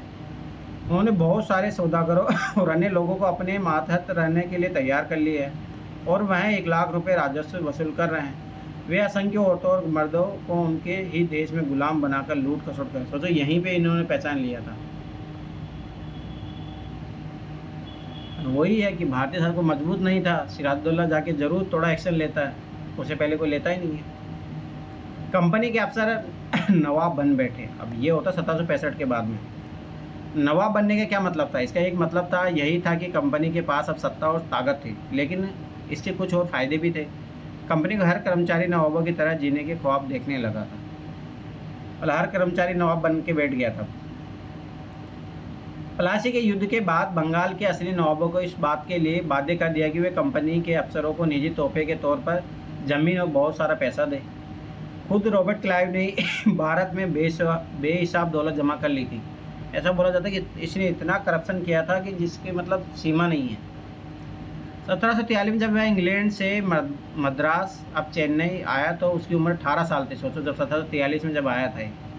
1767 में जब वह 2 बार गवर्नर बनने के बाद हमेशा के लिए भारत से रवाना हुआ तो यह यहाँ उसकी दौलत समझ रहे हो, इतना पौंड आज के अरबों रुपए खरबों रुपए है, उस जमाने के समझ रहे हो कितना पैसा कमाया उसने यहाँ से। इससे पता लगता है कि भारत गरीब क्यों बना। दिलचस्प बात यह है कि गवर्नर के अपने दूसरे कार्यकाल में उसने कंपनी के भीतर फैले भ्रष्टाचार को खत्म करने का काम सौंपा गया था और खुद भ्रष्टाचारी था। यही होता है खुद भ्रष्टाचारी है और उसी को काम सौंपा जा रहा है कि तुम भ्रष्टाचार को खत्म करो। लेकिन 1772 में ब्रिटिश संसद में उसे खुद भ्रष्टाचार के आरोप पर अपनी सफाई देनी पड़ी। सरकार को उसके अकूत संपत्ति के स्रोत संदेहास्पद लग रहे थे। उसने भ्रष्टाचार आरोप से बरी तो कर दिया गया, लेकिन 1774 में उसने आत्महत्या कर ली। ये होता है, देखो गलत चीज़ों पर ना गलत ही होता है, सुखी से नहीं रह सकते हो आप। जो भी है आखिर में उसने भारत को लूट ही लिया था। कंपनी के सभी अफसर क्लाइव की तरह दौलत इकट्ठा नहीं कर पाए। बहुत सारी बीमारी और लड़ाई के कारण कम उम्र में ही मौत का निवाला बन गए। इसके अलावा उन सभी को भ्रष्ट और बेईमान मानना भी सही नहीं होगा। इनमें से बहुत सारे अफसर साधारण परिवारों से आए थे। उनके सबसे बड़ी इच्छा बस यही थी कि वे भारत में ठीक ठाक पैसा कमाएं और ब्रिटेन लौटकर आराम की ज़िंदगी बसर करें। जो जीते जी धन दौलत लेकर वापस लौट गए, वहाँ आलीशान जीवन जिया। वहाँ के लोग नवाब कहते थे, तो यहाँ से जो गए, ये भारतीय शब्द नवाब का ही अंग्रेजी संस्करण बन गया था। उन्हें लोग अक्सर नए अमीरों और सामाजिक हैसियत में रातों रात ऊपर आने वाले लोगों के रूप में देखते थे। नाटकों और कार्टूनों में उनका मजाक उड़ाया जाता था।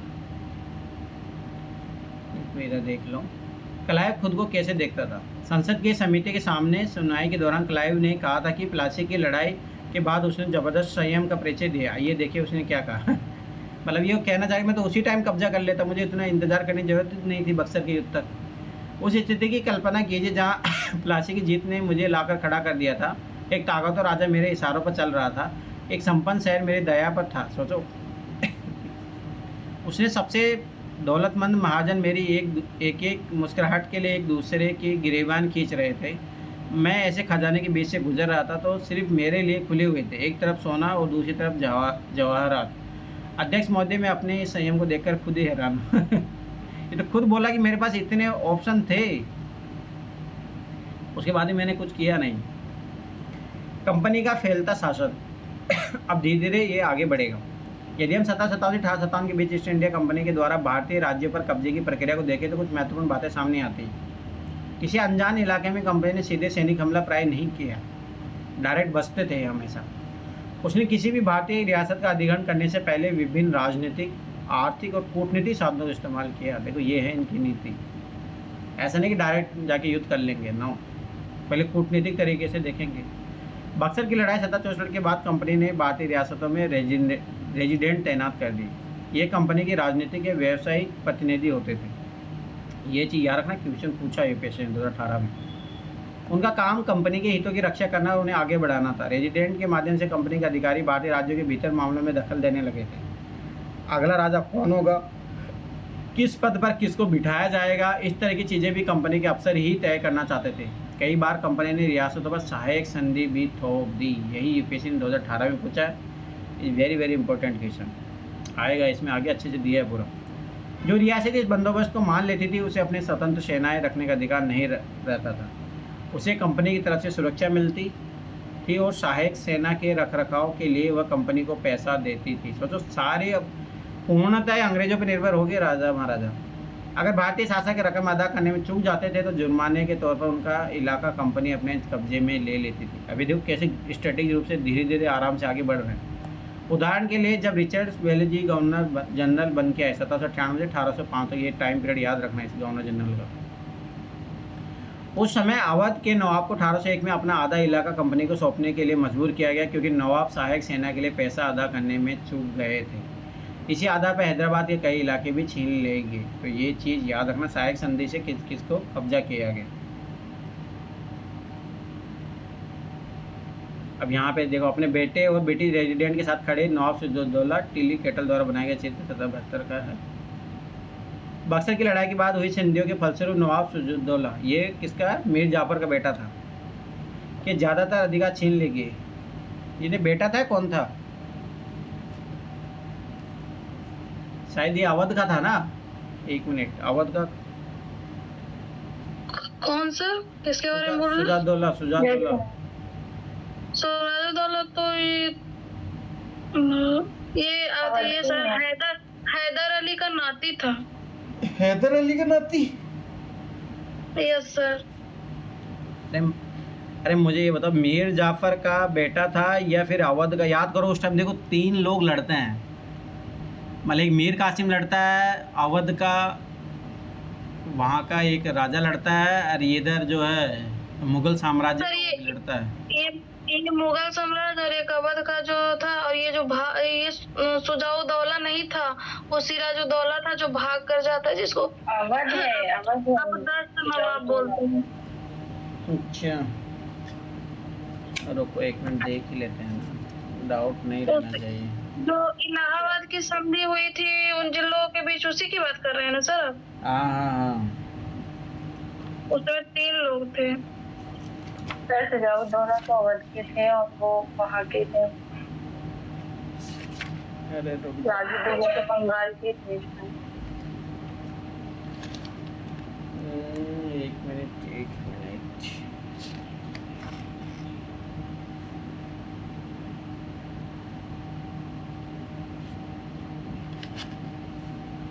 देखो, अवध का नवाब है सिराजुद्दौला में, वही तो बोल रहा हूँ, ये अवध का है भाई, अवध का नवाब था ये सिराजुद्दौला।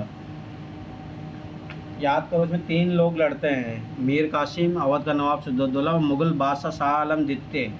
ये तीनों साथ में लड़ते हैं। उधर रहते हैं अंग्रेज और मीर जाफर। ये चीज़ याद रखना,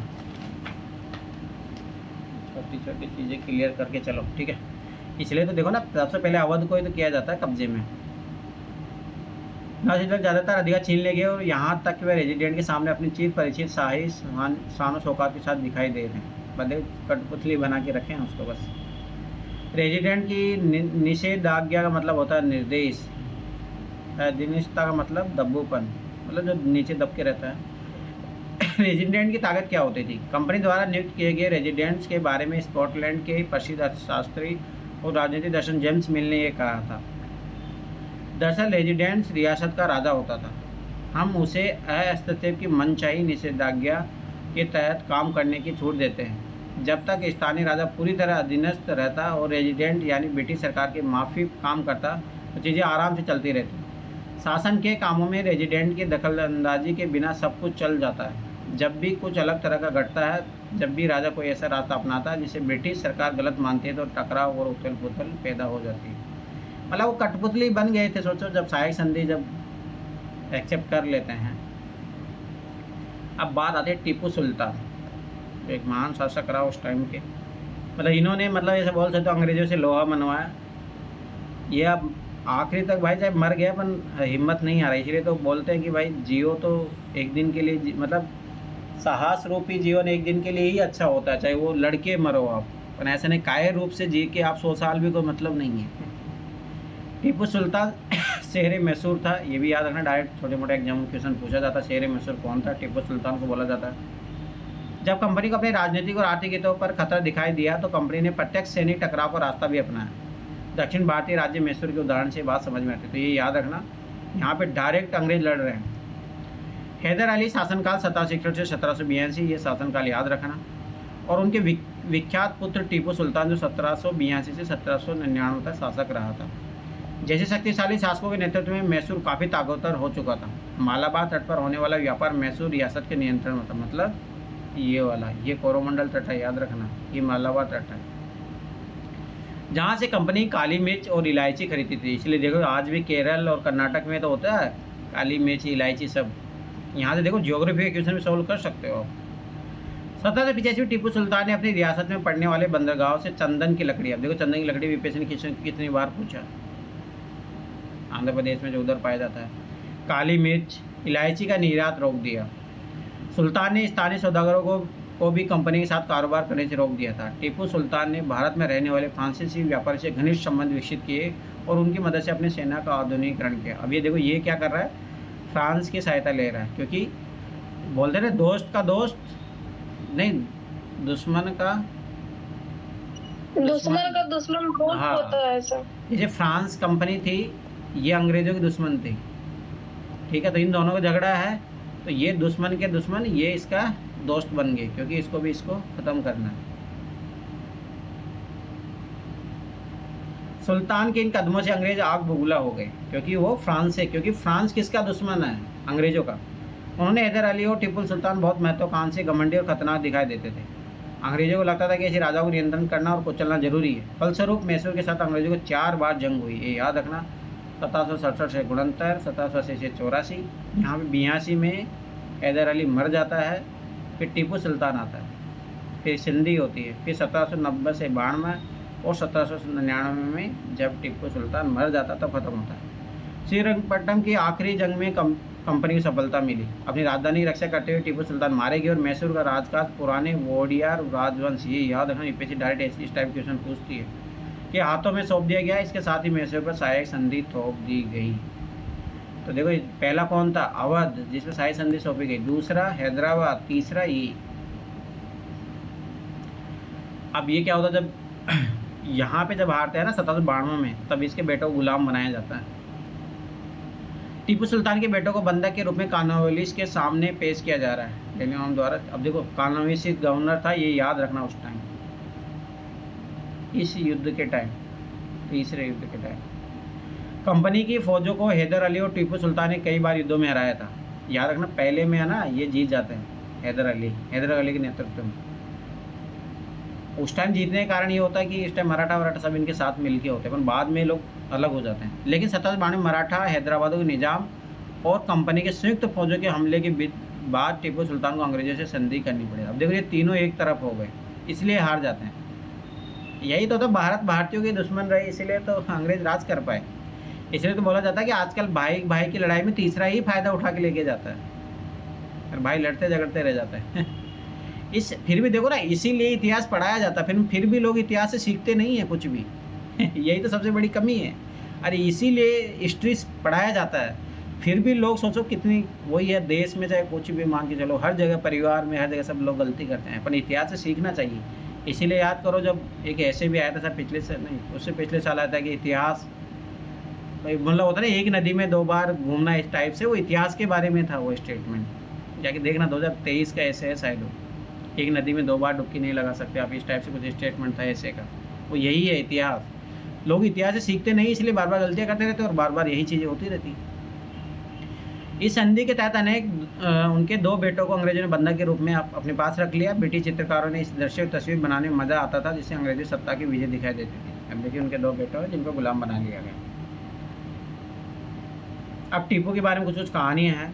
अब ये इंपॉर्टेंट है, पर्सनैलिटी है टीपू के बारे में। आजकल बीजेपी सरकार है इसलिए शायद नहीं पूछ रही, परंतु मेरा मानना है कि जब भी कांग्रेस सरकार में जब पूछा जाता था अच्छा खासा इसकी क्वेश्चन, क्योंकि टीपू एक इम्पोर्टेंट पर्सनैलिटी थी। राजाओं की छवि अक्सर जनश्रुतियों से भी बनती है। प्रचलित किस्सों में उनकी ताकत का खूब यशगान किया जाता है।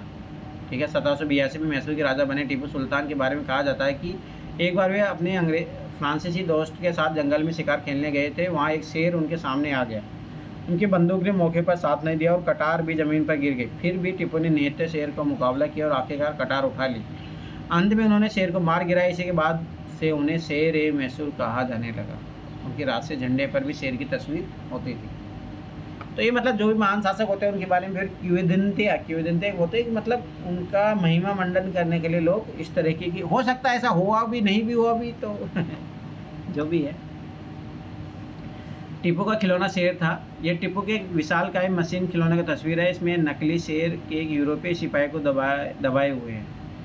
जब इसका हैंडल घुमाया जाता था तो नकली शेर दहाड़ता था और सिपाही के भीतर से चीख की आवाज़ आती थी। अब यह खिलौना शेर लंदन स्थित विक्टोरिया एंड एल्बर्ट म्यूजियम में रखा गया है। 4 मई 1799 को जब अपनी राजधानी श्रीरंगपट्टनम की रक्षा करते टीपू सुल्तान की मृत्यु हो गई तो अंग्रेज इस खिलौने को अपने साथ ले गए। सोचो, कुछ भी नहीं छोड़ा उन्होंने।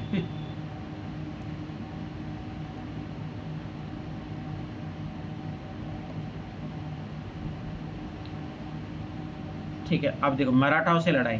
अब देखो इधर टीपू युद्ध को ख़त्म कर दिए। अब बचे, देखो सोचो, अंग्रेज पहले मराठा, हैदराबाद का निज़ाम, पहले सब साथ में लड़ रहे हैं। अब इन्हीं का ख़त्म करेगा, इनको ख़त्म, देखो इसके सहायता से उसको ख़त्म कर दिया, अब इसकी सहायता से इसको ख़त्म करेंगे। मतलब समझ रहे हो किस तरीके से ये होती है कूटनीति इसको बोलते हैं असली। मराठा से लड़ाई 18वीं शताब्दी के आखिर से कंपनी मराठा की ताकत को भी काबू खत्म करने के बारे में सोचने लगी थी। 1761 में पानीपत की तीसरी लड़ाई में हार के बाद दिल्ली से देश के शासन चलाने का मराठा का सपना चूर हो। यहीं पे बोला जाता है कि 1761 में जो पानीपत का तीसरा युद्ध था, इससे ये पता लग गया कि भारत में शासन कौन नहीं करेगा। क्योंकि मराठा अगर उस टाइम जीत जाते तो फिर कभी अंग्रेज है ना, क्योंकि देखो मैं फिर बार बताऊँ, जो सेंटर में जो ताकत फिर बन जाती है, फिर कोई क्षेत्रीय ताकतों की हिम्मत नहीं होती, ये हमेशा याद रख लें। पर जब क्या होता है कि जब सेंटर ही कमज़ोर हो, देखो अभी तक अंग्रेज इतना आगे कैसे बढ़ गए, क्योंकि सेंटर कमज़ोर था। अगर यहाँ मराठा जीत जाते तो याद रखना भविष्य कुछ और होता, ये हकीकत है। पर यहाँ हार जाते हैं, क्यों? मराठाओं में फूट थी, और फूट का कारण था वो टैक्स, बहुत प्रकार के टैक्स थे, उसके कारण उन्हें कई राज्यों में बांट दिया गया। अब देखो यहाँ यही होगा।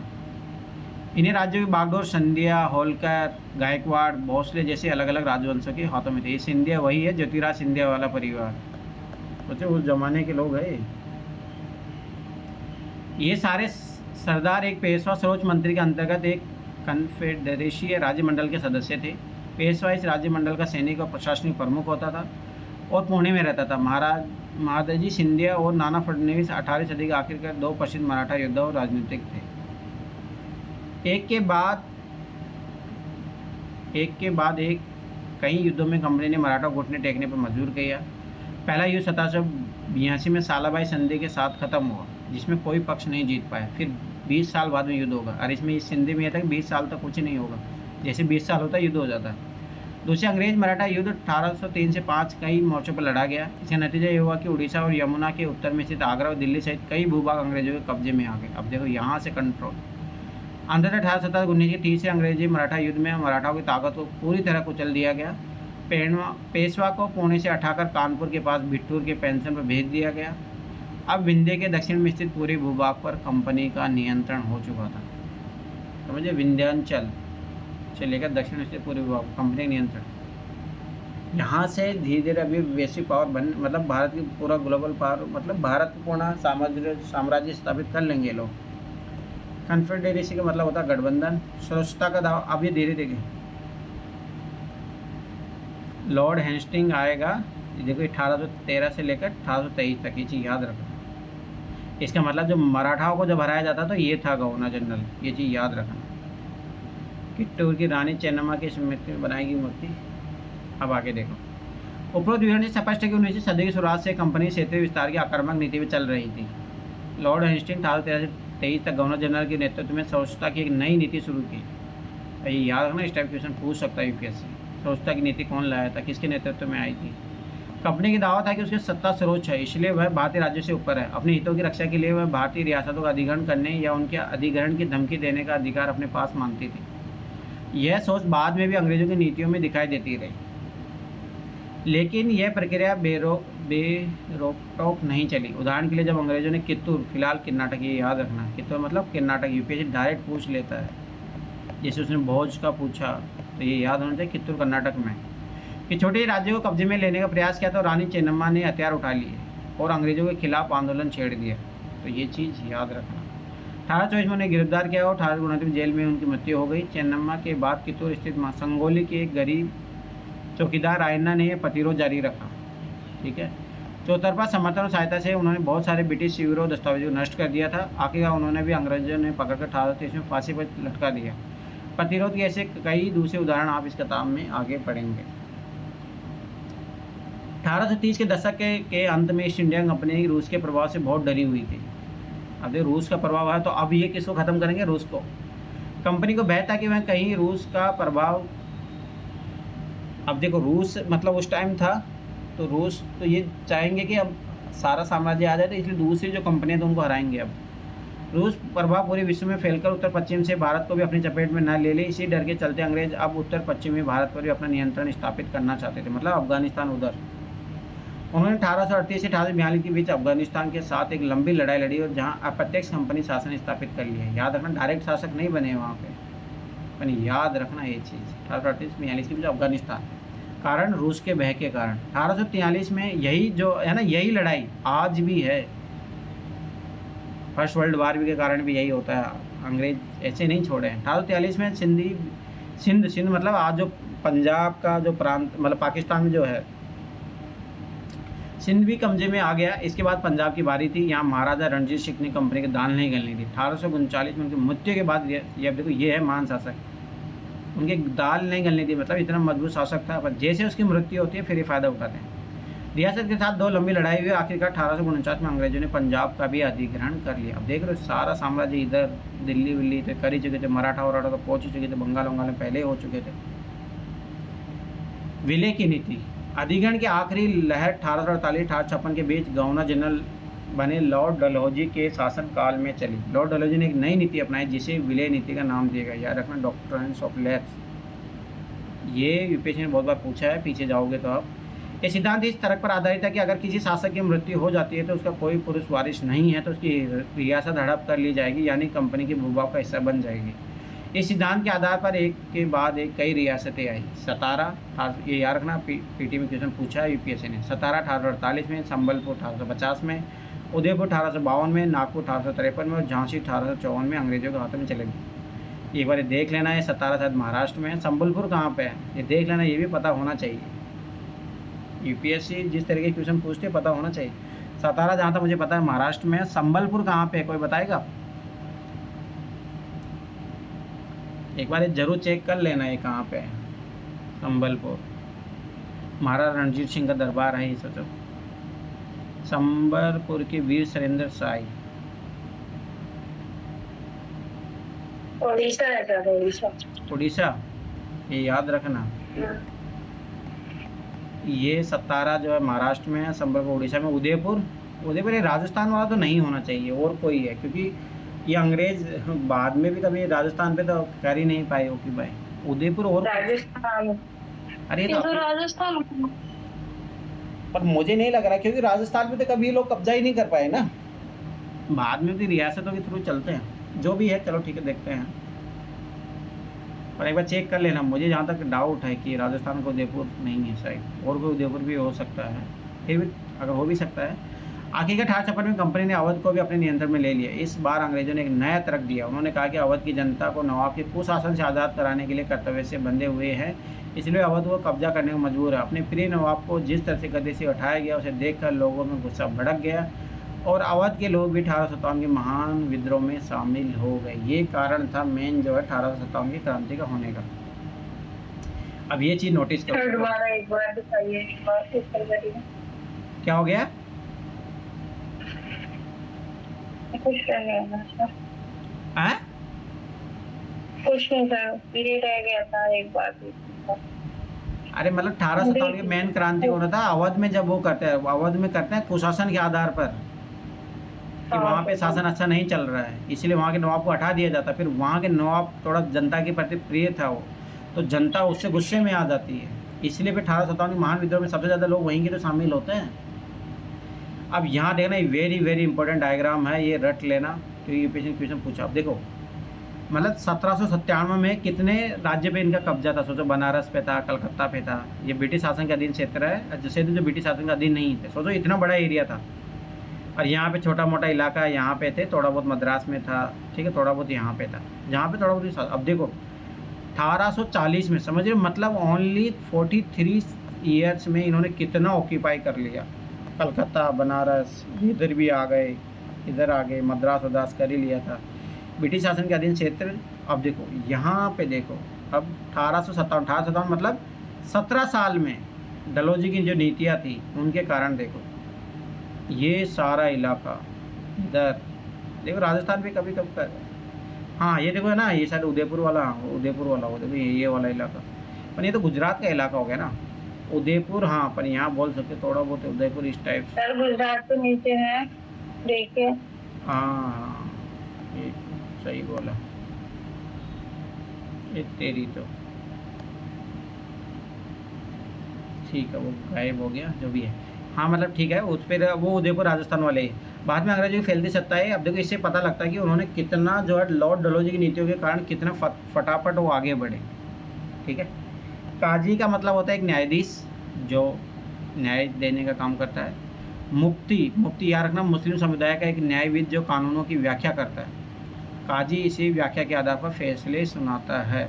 महाभियोग जो अभी भी है, जब इंग्लैंड के हाउस ऑफ कॉमन्स में किसी व्यक्ति के खिलाफ दुराचरण का आरोप लगाया जाता है तो हाउस ऑफ लॉर्ड्स, संसद के ऊपरी सदन में उस व्यक्ति के खिलाफ मुकदमा चलता है, इसे महाभियोग कहा जाता है। जैसे अभी याद रखना, कई बार पूछ सकता है यूपीएससी में, क्यों जो चीफ जस्टिस थे उसको हटाया जा रहा है।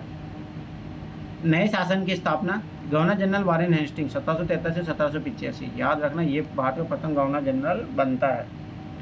उन बहुत सारे महत्वपूर्ण व्यक्तियों में से था जिन्होंने कंपनी की ताकत फैलाने में अहम भूमिका अदा की थी। वारेन हेस्टिंग के समय तक आते आते कंपनी ने न केवल बंगाल बल्कि बम्बई, मद्रास में सत्ता हासिल कर ली थी। ब्रिटिश इलाके मोटे तौर पर प्रशासकीय इकाइयों में बटे हुए थे जिन्हें प्रेसिडेंसी कहा जाता था। इस समय 3 प्रेसिडेंसी थी, बंगाल, मद्रास और बम्बई। ये याद रखना, बंगाल का गवर्नर जनरल बनेगा, मद्रास और बम्बई के अलग थे, मतलब उसके तहत अंडर चलते थे। हर एक शासक का गवर्नर के पास था, पर गवर्नर जनरल एक ही होता था। ये यार गवर्नर तो जैसे होता है ना, राज्यपाल सब है पर राष्ट्रपति तो एक ही है ना, उस तरीके से। तो ये उस टाइम बंगाल का राष्ट्रपति था, सबसे ऊपर गवर्नर जनरल होता था। वारेन हेस्टिंग ने कई प्रशासकीय सुधार किए, न्याय के क्षेत्र में उसके सुधार खासतौर से उल्लेखनीय थे। 1772 से एक नई न्याय व्यवस्था स्थापित की गई। याद रखना इसी की सबसे बड़ी देन है वारेन हेस्टिंग के, जो सुप्रीम कोर्ट है सब। इस व्यवस्था में प्रावधान किया था कि हर जिले में 2 अदालतें होंगी। फौजदारी अदालतें मतलब जो क्राइम और से रिलेटेड मार दाड़ इनसे काम करती है, और दीवानी अदालत जो मतलब सिविल मामलों से काम करती है, जैसे मान के चलो शादी, संपत्ति का मामला, ये सब। दीवानी अदालतों के मुखिया यूरोपीय जिला कलेक्टर होते थे, ये चीज़ याद रखना। मौलवी और हिंदू पंडित उनके लिए बातें कानूनों की व्याख्या करते थे। फौजदारी अदालतें अभी भी काजी और मुफ्ती के अंतर्गत थी, लेकिन वे भी कलेक्टर की निगरानी में काम करते थे, ये चीज़ याद रखना। वारेन हेस्टिंग पर मुकदमा चला, सोचो पहले इससे लॉर्ड कॉर्नवालिस था, उसने क्या नाम था उसका, अरे जिसे क्लाइव, लॉर्ड क्लाइव, सोचो उसमें भी चला था और इसमें भी चला है। अब क्योंकि ये भी भ्रष्टाचार किया है। जब वारेन हेस्टिंग 1785 में इंग्लैंड लौटा तो एडमंड बर्के ने उस पर बंगाल का शासन सही ढंग से न चलाने का आरोप, ये याद रखना है, पूछा जाता है पीछे विशेष में, आरोप जड़ दिया। इस आरोप के चलते हेस्टिंग पर ब्रिटिश संसद में महाभियोग का मुकदमा चलाया गया जो 7 साल चला। तो ये चीज़ रखना, किसने चलाया, किस आधार पर चलाया, कब चलाया, जो भी है पता होना चाहिए थोड़ा बहुत। सर वो इसलिए चलाते होंगी ना ताकि इनको हटाया जाए, तो नए गवर्नर बने, हमको मौका मिले। क्या हो गया, तो क्या ही पड़ेगी सर, वो मुकदमा क्यों चलाएंगे, मतलब इसलिए चलाते होंगे ना कि ताकि वहाँ से ये हटेंगे तो हम नए वो गवर्नर जनरल भेजेंगे कि अपने कोई भेजेगा। अरे ऐसा नहीं होता, तो कमा के लाते थे तो थोड़ा सरकार को ऐसा लगता था कि हमें तो पैसा मिल नहीं रहा, ये लोग इतना पैसे वाले कैसे बन रहे, ये था कारण। एक बड़ी समस्या ये थी कि ब्राह्मण पंडित धर्मशास्त्र के अलग अलग शाखाओं के हिसाब से स्थानीय कानूनों की अलग अलग व्याख्या कर देते थे। अभी देखो यहाँ से पता लगता है कि भारतीय हिंदू धर्म में कितनी विभिन्नता है। इस भिन्नता को खत्म करके समरूपता लाने के लिए 1775 में 11 पंडितों को भारतीय कानूनों के संकलन तैयार करने का काम सौंपा गया। एन बी हॉलैंड ने संकलन का अंग्रेजी में अनुवाद किया। 1778 तक यूरोपीय न्यायाधीशों के लिए मुस्लिम कानूनों को भी एक संहिता तैयार कर ली गई। 1773 के रेगुलेटरी एक्ट के तहत एक नए सर्वोच्च न्यायालय की स्थापना की गई, ये भी याद रखना। इसके अलावा कलकत्ता में अपीली अदालत सदर निजामत अदालत की भी स्थापना की गई थी, ये चीज़ याद रखना। भारतीय जिले में कलेक्टर सबसे बड़ा ओहदा था, जो आज भी बना हुआ है। ये देखो सब अंग्रेजों की देन है, जिसे कि नाम से ही पता चलता है उसका मुख्य काम लगान और कर इकट्ठा करना था। पर याद रखना अब ये काम नहीं रहा, अपन पहले था कलेक्टर मतलब कलेक्ट करना, संग्रहण करना, लगान और कर इकट्ठा करना था। न्यायाधीशों, पुलिस अधिकारियों व दारोगा की सहायता से जिले में कानून सहायता बनाए रखना था। आज भी ये काम है, न्यायाधीशों को साइड में कर दिया गया, पर ये इम्पोर्टेंट है। उसका कार्यालय कलेक्ट्रेट सत्ता और संरक्षण का नया केंद्र बन गया, जिसे पुराने सत्ता केंद्रों को हाशिए पर ढकेल दिया गया, जो आज भी है। आज भी किसी जिले का शासन है ना, कलेक्ट्रेट ऑफिस से ही चलता है।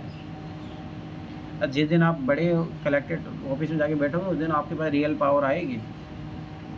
मैं सबके शत्रु उत्पीड़क पर महाभियोग चला रहा हूँ। वॉरेन हेस्टिंग के महाभियोग की कार्रवाई के दौरान एडमंड बर्क ने एक उत्तेजनापूर्वक भाषण दिया, जिसका एक हिस्सा इस प्रकार था। मैं उनके हेस्टिंग के ऊपर भारत के लोगों की ओर से महाभियोग चला रहा हूँ, जिनके अधिकारों को उन्होंने पैरों तले रोन दिया और जिनके देश को उन्होंने रेगिस्तान बना दिया। और इनको भी पता है क्या लूट रहे हैं लोग। अंतिम मानव स्वभाव के नाम पर, स्त्री पुरुष के नाम पर, हर उम्र के नाम पर, हर ओहदे के नाम पर मैं सबके साझा शत्रु और सबके उत्पीड़क पर महाभियोग चला रहा हूँ। वहाँ के लोगों को पता है कि ये लूट के आया है भारत में जाके।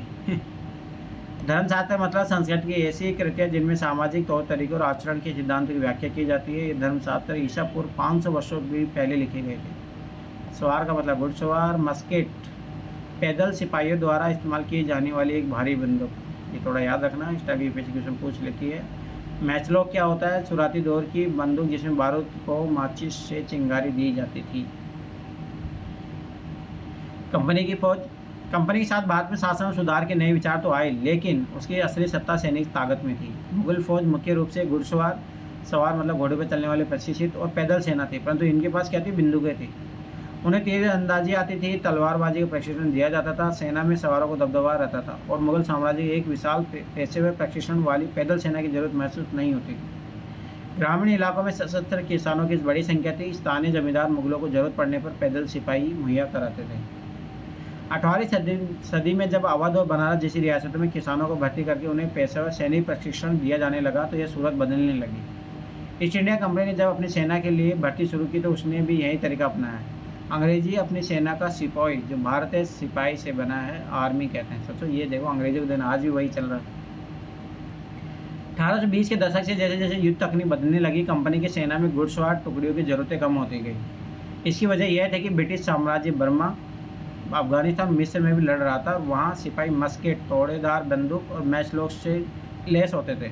मतलब उस टाइम उनके पास बंदूकें आने लग गई थी और वो वहाँ लड़ रहे थे। कंपनी की सेना के सिपाहियों की बदलती सैनिक आवश्यकता का ध्यान रखना पड़ता था, और अब उसकी पैदल टुकड़ी ज़्यादा महत्वपूर्ण होती जा रही थी। अब देखो, पहले घुड़सवारी से अब ये किस पे आ गया? पैदल पे। इसलिए देखो ना, अभी खत्म ही हो गया। अब घुड़सवारी पे कौन लड़ता है युद्ध? 19वीं सदी की शुरुआत में अंग्रेज एक समरूप सैनिक संस्कृति विकसित करने लगे थे। मतलब एक समान सैनिक संरचना, एक हेरारकी, सब कुछ। सिपाहियों को यूरोपीय ढंग का प्रशिक्षण, अभ्यास और अनुशासन सिखाया जाने लगा। अब उनका जीवन पहले से भी ज़्यादा नियंत्रित था। इस कोशिश में कभी कभी समस्या भी आ जाती थी, क्योंकि पेशेवर सिपाहियों की सेना खड़ा करने के चक्कर में अंग्रेज कई बार जाति और समुदाय की भावनाओं को नज़रअंदाज कर देते थे। क्या? अब देखो यहाँ पे देखो कितना दिक्कत होगा। जैसे वो चाह रहे कि सब एक हो जाए, अब यहाँ पे कोई ब्राह्मण भी है, कोई मतलब कि SC कैटेगरी का, ST का कैटेगरी भी। अब उनको तो लगेगा ना, ब्राह्मण लोगों भाई हमारे सामने कैसे खड़े हैं। तो अंग्रेजों को ये पता तो था नहीं, इसलिए दिक्कतें हो जाती थी। भला लोग अपनी जाति और धार्मिक भावनाओं को इतनी आसानी से कैसे छोड़ सकते थे? क्या वे खुद को अपने समुदाय के सदस्य मानने के बजाय सिर्फ सिपाही मान सकते थे? ये बहुत बड़ी दिक्कत है। सिपाही क्या महसूस करते हैं अपने जीवन और अपनी पहचान, यानी वे कौन है, इस बात के एहसास में जो बदलाव आ रहे थे, उनके सिपाहियों ने किस तरह देखा। 18 के विद्रोह में सिपाही की दुनिया में झलक दिखाता है, जो कि अगले अध्याय में पढ़ेंगे। अगला नहीं, 5वां होगा। कंपनी के लिए काम करने वाला बंगाल के सवार अज्ञात भारतीय द्वारा बनाया चित्र है। मराठा और मैसूर के साथ हुए युद्धों के बाद कंपनी को अपनी घुड़सवार टुकड़े को मजबूत करने की अहमियत समझ में आने लग गई थी। निष्कर्ष, इस चैप्टर का कंक्लूजन। ईस्ट इंडिया कंपनी एक व्यापारिक कंपनी से बढ़ते बढ़ते भौगोलिक औपनिवेशिक शक्ति बन गई। 19वीं सदी शुरुआत में नई भाप तकनीक के आने से प्रक्रिया बहुत तेज हुई। तब तक समुद्र मार्ग से भारत में पहुंचने में 6 से 8 मास का समय लगता था। भाप से चलने वाले जहाज़ों ने यह यात्रा 3 हफ्ते में समेट दी। सोचो, मतलब 21 दिन में, कहाँ 6-8 महीने लगते थे। इसके बाद जो ज़्यादा अंग्रेज और उनके परिवार भारत जैसे दूर देश में आने लग गए। अब समझ बात, पूरे परिवार को लेकर आने लग गए। 1857 भारतीय उपमहाद्वीप में 63% भूभाग और 78% आबादी पर कंपनी का सीधा शासन स्थापित हो चुका था। सोचो, देश के शीर्ष भूभाग पर और आबादी पर कंपनी का अप्रत्यक्ष प्रभाव था। इस प्रकार व्यावहारिक स्तर पर ईस्ट इंडिया कंपनी पूरे भारत पर अपना नियंत्रण ले चुकी थी जब 1857 तक। अब ये उसके बारे में बताया गया। दास व्यापार चलता था दक्षिण अफ्रीका। डच व्यापारी 7वीं सदी में दक्षिण अफ्रीका पहुंचे। जल्दी दास व्यापार शुरू हो गए। लोगों को बंधक बनाकर जंजीरों में बांधकर दास बाजारों में बेचा जाने लगा। सोचो, मनुष्यों का व्यापार होता था। कितनी बड़ी विडंबना है ये, सबसे बड़ी खतरनाक विडंबना है। 1834 में दास प्रथा के अंत के समय अफ्रीका की दक्षिणी सीमा पर स्थित केप में निजी स्वामित्व दासों की संख्या इतनी थी, सोचो, 36,774। 1824 में केप आने वाले यात्री ने वहां होने वाले नीलामों की आंखों देखा ब्यौरा प्रस्तुत किया। मतलब कैसे खरीदा जाता था। यह मालूम होने पर कि पशु कृषि उत्पादकों की नीलामी होने वाली है, हमने अपनी गाड़ी नए बैल खरीदने के लिए रोक ली है। नीलामी के माल में एक स्त्री दास और उसके 3 बच्चे थे। सोचो, किसानों ने पशुओं के समान ही उन्हें परखा, उन्हें अलग अलग खरीदारों को भेज दिया। माँ ने चिंता, वेदना और आंसू भरी आंखों से बच्चों की तरफ देखा। दुखी व्याकुल माँ बाप से चिपक गए। यह दृश्य दिल को पिघलाने वाला था। इसके विपरीत मौजूदा दर्शकों के चेहरे हंसते हुए असंवेदनशील थे। मतलब वहाँ पे छोटे छोटे बच्चों को बेच दिया जाता था। चलो अब बताइए, जिससे पूछूं कौन कौन है, पहले तो बताओ क्लास में। अरे बताओ फटाफट। श्वेता, अनु और मैं। चलो बताइए। श्वेता, शेर मैसूर किसको बोला जाता है? शेर मैसूर। ये मतलब ये इनमें से किससे मिलेगा इनमें से, बताइए। श्वेता कहाँ भाग गई? बताइए। सर पता नहीं। हाँ बताइए, किससे मिलेगा ये? शेर मैसूर कौन था?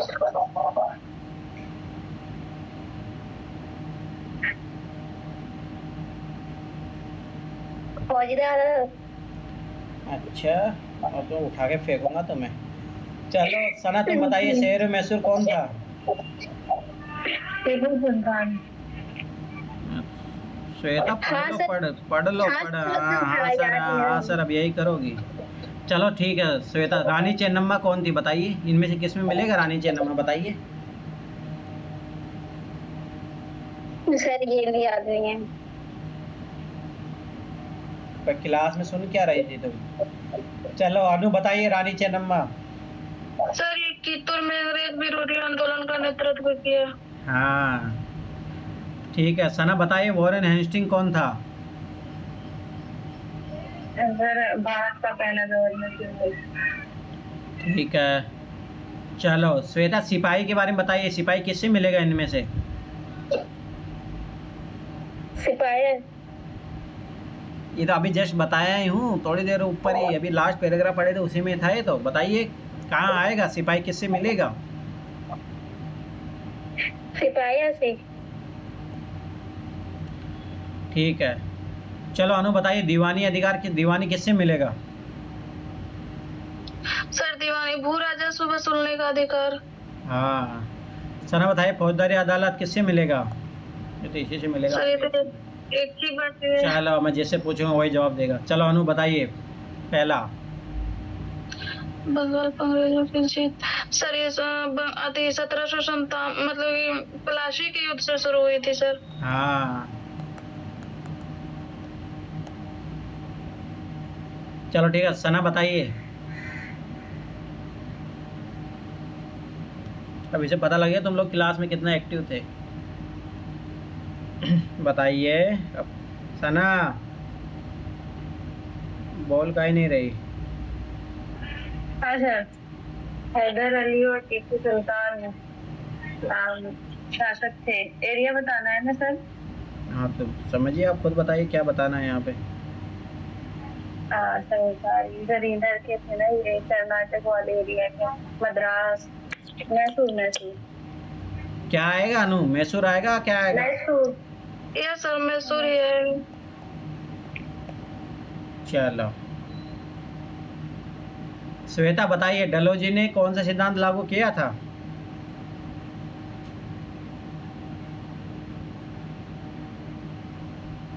सर पता नहीं। और सुना श्वेता, तुम्हें ना उठा के फेंक दूंगा। एक तो ना क्लास है, तुम ना तो होमवर्क करती ना कुछ क्लास करती। चलो ठीक है, सना बताइए, डलोजी ने कौन सा सिद्धांत लागू किया था? विलय नीति व्यवस्थित का सिद्धांत।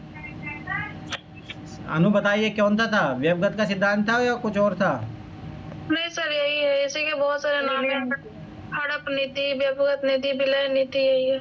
डॉक्ट्राइन्स ऑफ लेफ्ट बोलते इसको, ठीक है। चलो अनु बताइए, मराठा रियासतें मुख्य रूप से भारत के भाग में स्थित है, कहाँ थे?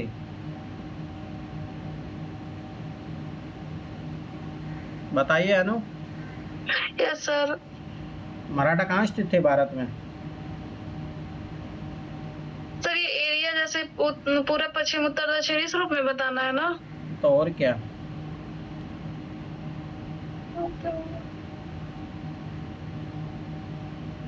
बताइए। बता रही हूँ सर। सर मध्य भाग में ये स्थित है। अच्छा, ये याद नहीं आ रहा सर। ध्यान से पढ़ो तो सभी याद आएगा। देखो ये रे, हाँ कई राज्य बटा हुआ था, राजीव बगड़ो, सिंधिया, होलकर और सर इसका उत्तर पश्चिमी भाग आएगा ऐसे तो, थोड़ा उत्तर और थोड़ा पश्चिमी वाला। मराठाओं का।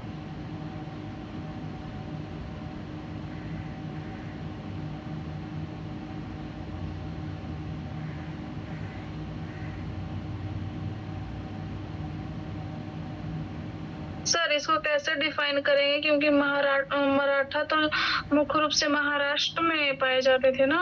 अरे तो अभी के अनुसार बता रही हो तुम, क्या बात कर रहे हो? उनका दक्षिण तक शासन था, क्या बात कर रहे हो मराठाओं का? अरे फिर जब याद करो, जब पानीपत का युद्ध लड़ते हैं तो वहाँ तक पहुँच जाते हैं ना वो। उधर याद क्या बात कर रहे हो, जो ग्वालियर एमपी ये सब पार्ट में मराठा का शासन था, क्या बात कर रहे हो आप? कहाँ गया वो प्लास, वो पानीपत का युद्ध में, वहाँ से पता लगेगा। ये तो नहीं, इधर आओ। पानीपत का जो युद्ध लड़ा जाता है ना, वो मराठा को वहाँ तक साम्राज्य माना जाता है। पानीपत का तो थर्ड युद्ध लड़ा जाता है उससे।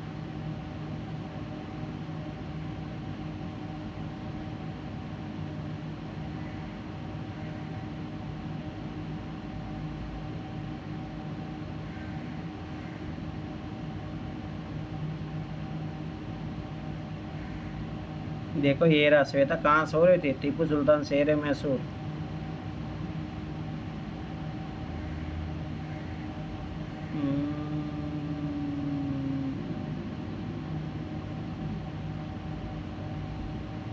यहीं पे देखो, यहीं पे मिलेगा आपको।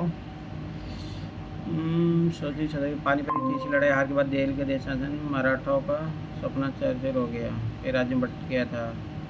देखो सिंधिया ये सब एमपी में है ना, होलकर गायकवाड़। रुको यहाँ पे है, मैप कहाँ गया? मैप मैप मैप मैप में ये रहा। देखो मराठा, बड़ौदा, पूना, अच्छा तो उसके बारे में दिया, शासकों के बारे में नहीं दिया है। मतलब ये बोल सकते हो ये वाला इलाका था उनका, मतलब मराठाओं का ये था भाई, यहाँ तक ऐसे करके। तो अगर आप इसको डिफाइन करोगे, नॉर्थ साउथ ईस्ट वेस्ट, तो उत्तर पश्चिम बोल सकते हो आप आराम से। मतलब ये शासन था। चलो ठीक है, वैसे कोई ज़्यादा इम्पोर्टेंट नहीं है। चलो अब इधर आइए। मुगल साम्राज्य 18वीं सदी में मजबूत होता गया, ये श्वेता बताइए सही है या गलत है?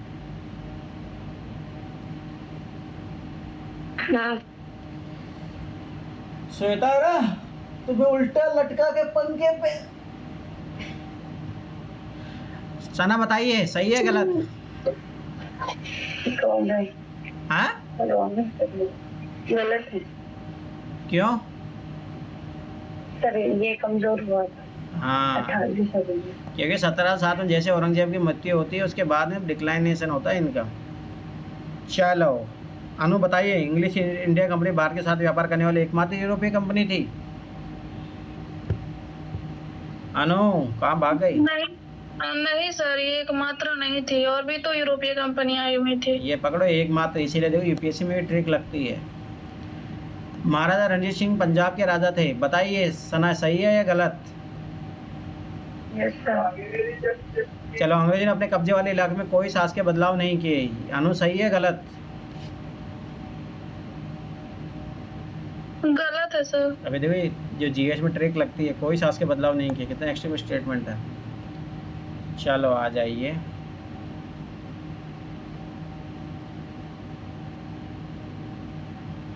अब देखो इनके बारे में जरूर पढ़ना, लॉर्ड डलहौजी के बारे में, महाराजा रणजीत सिंह के बारे में, हैदर अली के बारे में, महाराजा सिंधिया, झांसी की रानी, इनके बारे में थोड़ा थोड़ा आपको आइडिया होना चाहिए। जाके देखो नेट पे, चैट जीपीटी पे सर्च करो, उठा के फेंक दूंगा, जो काम देता हूँ डेली किया करो, तो ये होमवर्क है। और जितने भी गवर्नर जनरल का यहाँ पे नाम आया, कल का काम और ये आज का काम है, कर लेना। जितने भी गवर्नर जनरल का नाम आया है इनके बारे में चैट जीपीटी में जाके देखो, पढ़ो इनके बारे में, क्या था इनके द्वारा, क्या क्या हुआ, किसके टाइम में क्या क्या हुआ था।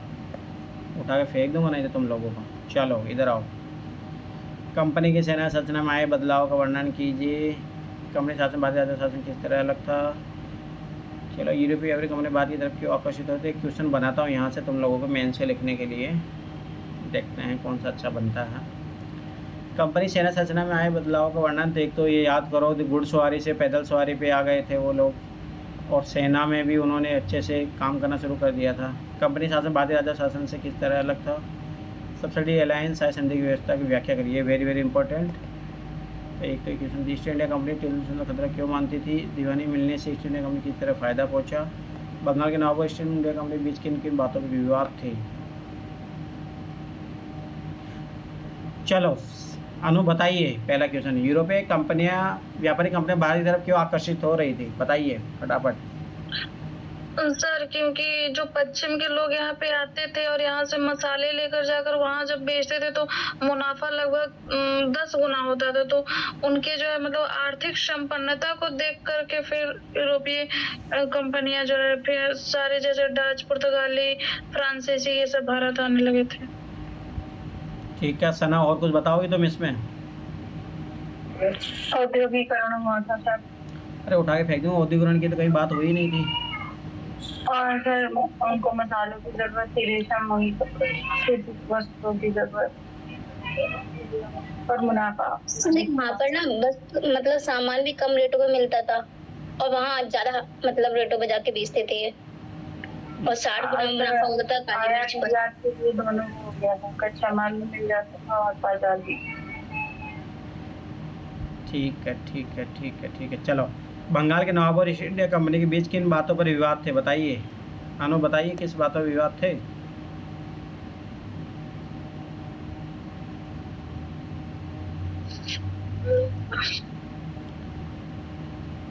सर ये कर देने को लेके विवाद था।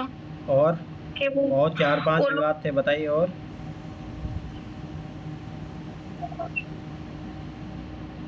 क्लास में एक्टिव रहे कीजिए। हाँ बताइए। और क्या था, करों का था और एक कर का था, दूसरा जो है सर ये प्लास्टिक युद्ध के पहले की घटना बतानी है या बाद की। बंगाल के नवाबों का तो भाई नवाबों का तो मतलब उस टाइम में मतलब बक्सर के युद्ध तक मान के चलो आप। अच्छा सर एक तो मेजर जो इशू था वो कर को लेके था, दूसरा व्यापार को लेके था, फिर और याद नहीं आ रहा है। चलो सना बताइए। सना कहाँ सो गई, बताइए। जो ये बंगाल के नवाब है 1730 में ये समझ गए थे कि ये जो ईस्ट इंडिया कंपनी है ये लोगों को गुलाम बनाती है और कुछ मतलब अपना काम कराती, तो इनका मतलब जो पहले से ही सोच नहीं मतलब और गलत कर रहे हैं। फिर उसके बाद धीरे धीरे इन्होंने जो वो बनाए, किले बनाए, उस पे तोपें लगाई, तो हाँ वो भी उनको खटका कि मतलब इतनी ये वो क्यों कर रहे। फिर उसके बाद इन्होंने धीरे धीरे कर का वो किया, कर पे विवाद हुआ। और दूसरा अंग्रेज विवाद ये थे जब उन्होंने क्लास की किया था, उसके बाद उन्होंने अपना अपना राजा बिठाया फिर, लेकिन वो भी अंग्रेजों की हर बात से सहमत नहीं था, वो भी विवाद था क्योंकि हर बात नहीं मानता था अंग्रेजों की, इसलिए वो दूसरे उसको बिठाते हैं, तो ऐसे उन्होंने चलता रहता है। और देखो, एक तो किले बना रहे थे लोग, टैक्स नहीं दे रहे थे, ठीक है, टैक्स चोरी कर रहे थे, तो इसलिए तो नवाब नाराज़ हुए थे इन बातों से। दूसरी बात, ये सैन्य शक्ति का विस्तार कर रहे थे, अपने तोपों का, किले बिंदी का निर्माण करके उसमें तोपें लगाना, फिर लोगों को वहाँ कॉलोनी के रूप में बसा रहे थे, तो ये सारी चीज़ें कारण तो थी। चलो, दीवानी मिलने से ईस्ट इंडिया कंपनी को किस तरह का फ़ायदा पहुंचा, बताइए अनु, किस तरह का फ़ायदा पहुंचा दीवानी मिलने से ईस्ट इंडिया कंपनी को?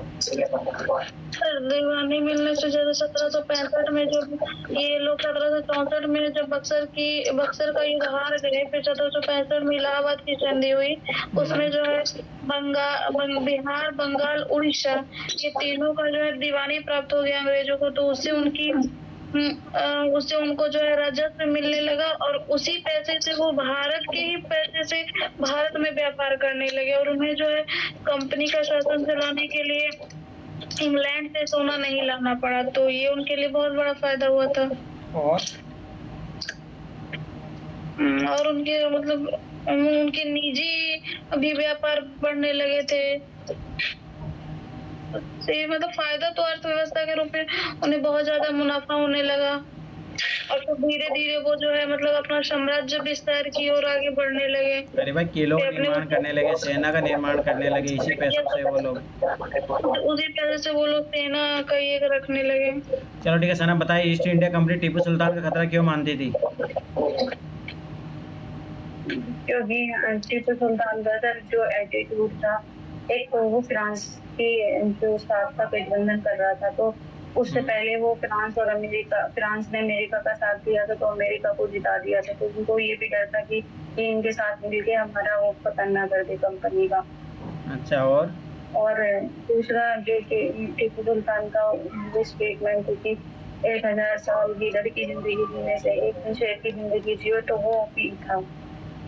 और उससे पहले जो टीपू सुल्तान से पहले जो वो था हैदर अली, तो उसकी कुछ नहीं, उससे भी 2 बार ये हार चुके थे इसलिए। अच्छा, अरे भाई, दूसरी बात, मॉडर्नाइजेशन भी तो कर रहा था ये अपनी सेना का, फ्रांस के साथ मिलके। ठीक है, चलो अनु, बताइए सब्सिडी अलायंस की व्यवस्था की व्याख्या कीजिए, इज़ वेरी वेरी इंपॉर्टेंट। चलो, इसको क्वेश्चन नहीं, इसको मैं मेन से क्वेश्चन देता हूँ। लिखिए सहायक संधि, पहली बात तो लिखो, सहायक संधि क्या है, सहायक संधि व्यवस्था क्या है, ठीक है, पहला ये मतलब इसी में क्वेश्चन है। इसके सहायक संधि व्यवस्था, इसके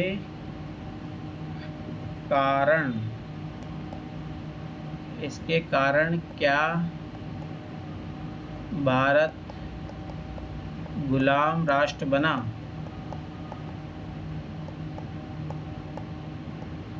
ठीक है, अपने मत के संदर्भ में, अपने मत मतलब जो भी आपको लगता है कि क्या आपको लगता है कि हाँ गुलाम राष्ट्र बना इसके कारण, तो उसके सपोर्ट में आपको पॉइंट बताने हैं। अगर नहीं लगता तो उसके अपने सपोर्ट में पॉइंट बताओ। अपने मत के संदर्भ में,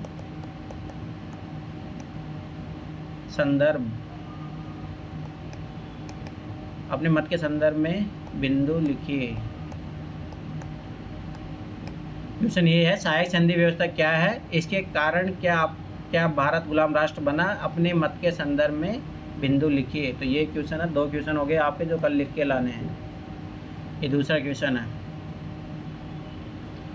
कंपनी शासन सेना, चलो ठीक है, ये दोनों क्वेश्चन लिख। हाँ, दूसरा कौन सा है? अच्छा एक पहला था। उठाकर फेंक दो, मैं हाँ। स्टार्टिंग में दिया था जो। ठीक है, कल ये दोनों क्वेश्चन करके आना सब लोग, और उधर जो सी सेट में काम दिया है वो सब लोग करके आना। सब करके जैसे ये आंसर लिख लो तो ग्रुप में भेजो, और उधर जो सी सेट का आंसर ग्रुप में लेके भेजा करो, उठा के फेंक दूंगा तुम लोगों को। चलो ठीक है, कल ये तीसरा चैप्टर चलेगा। चलो ठीक है, बाय बाय।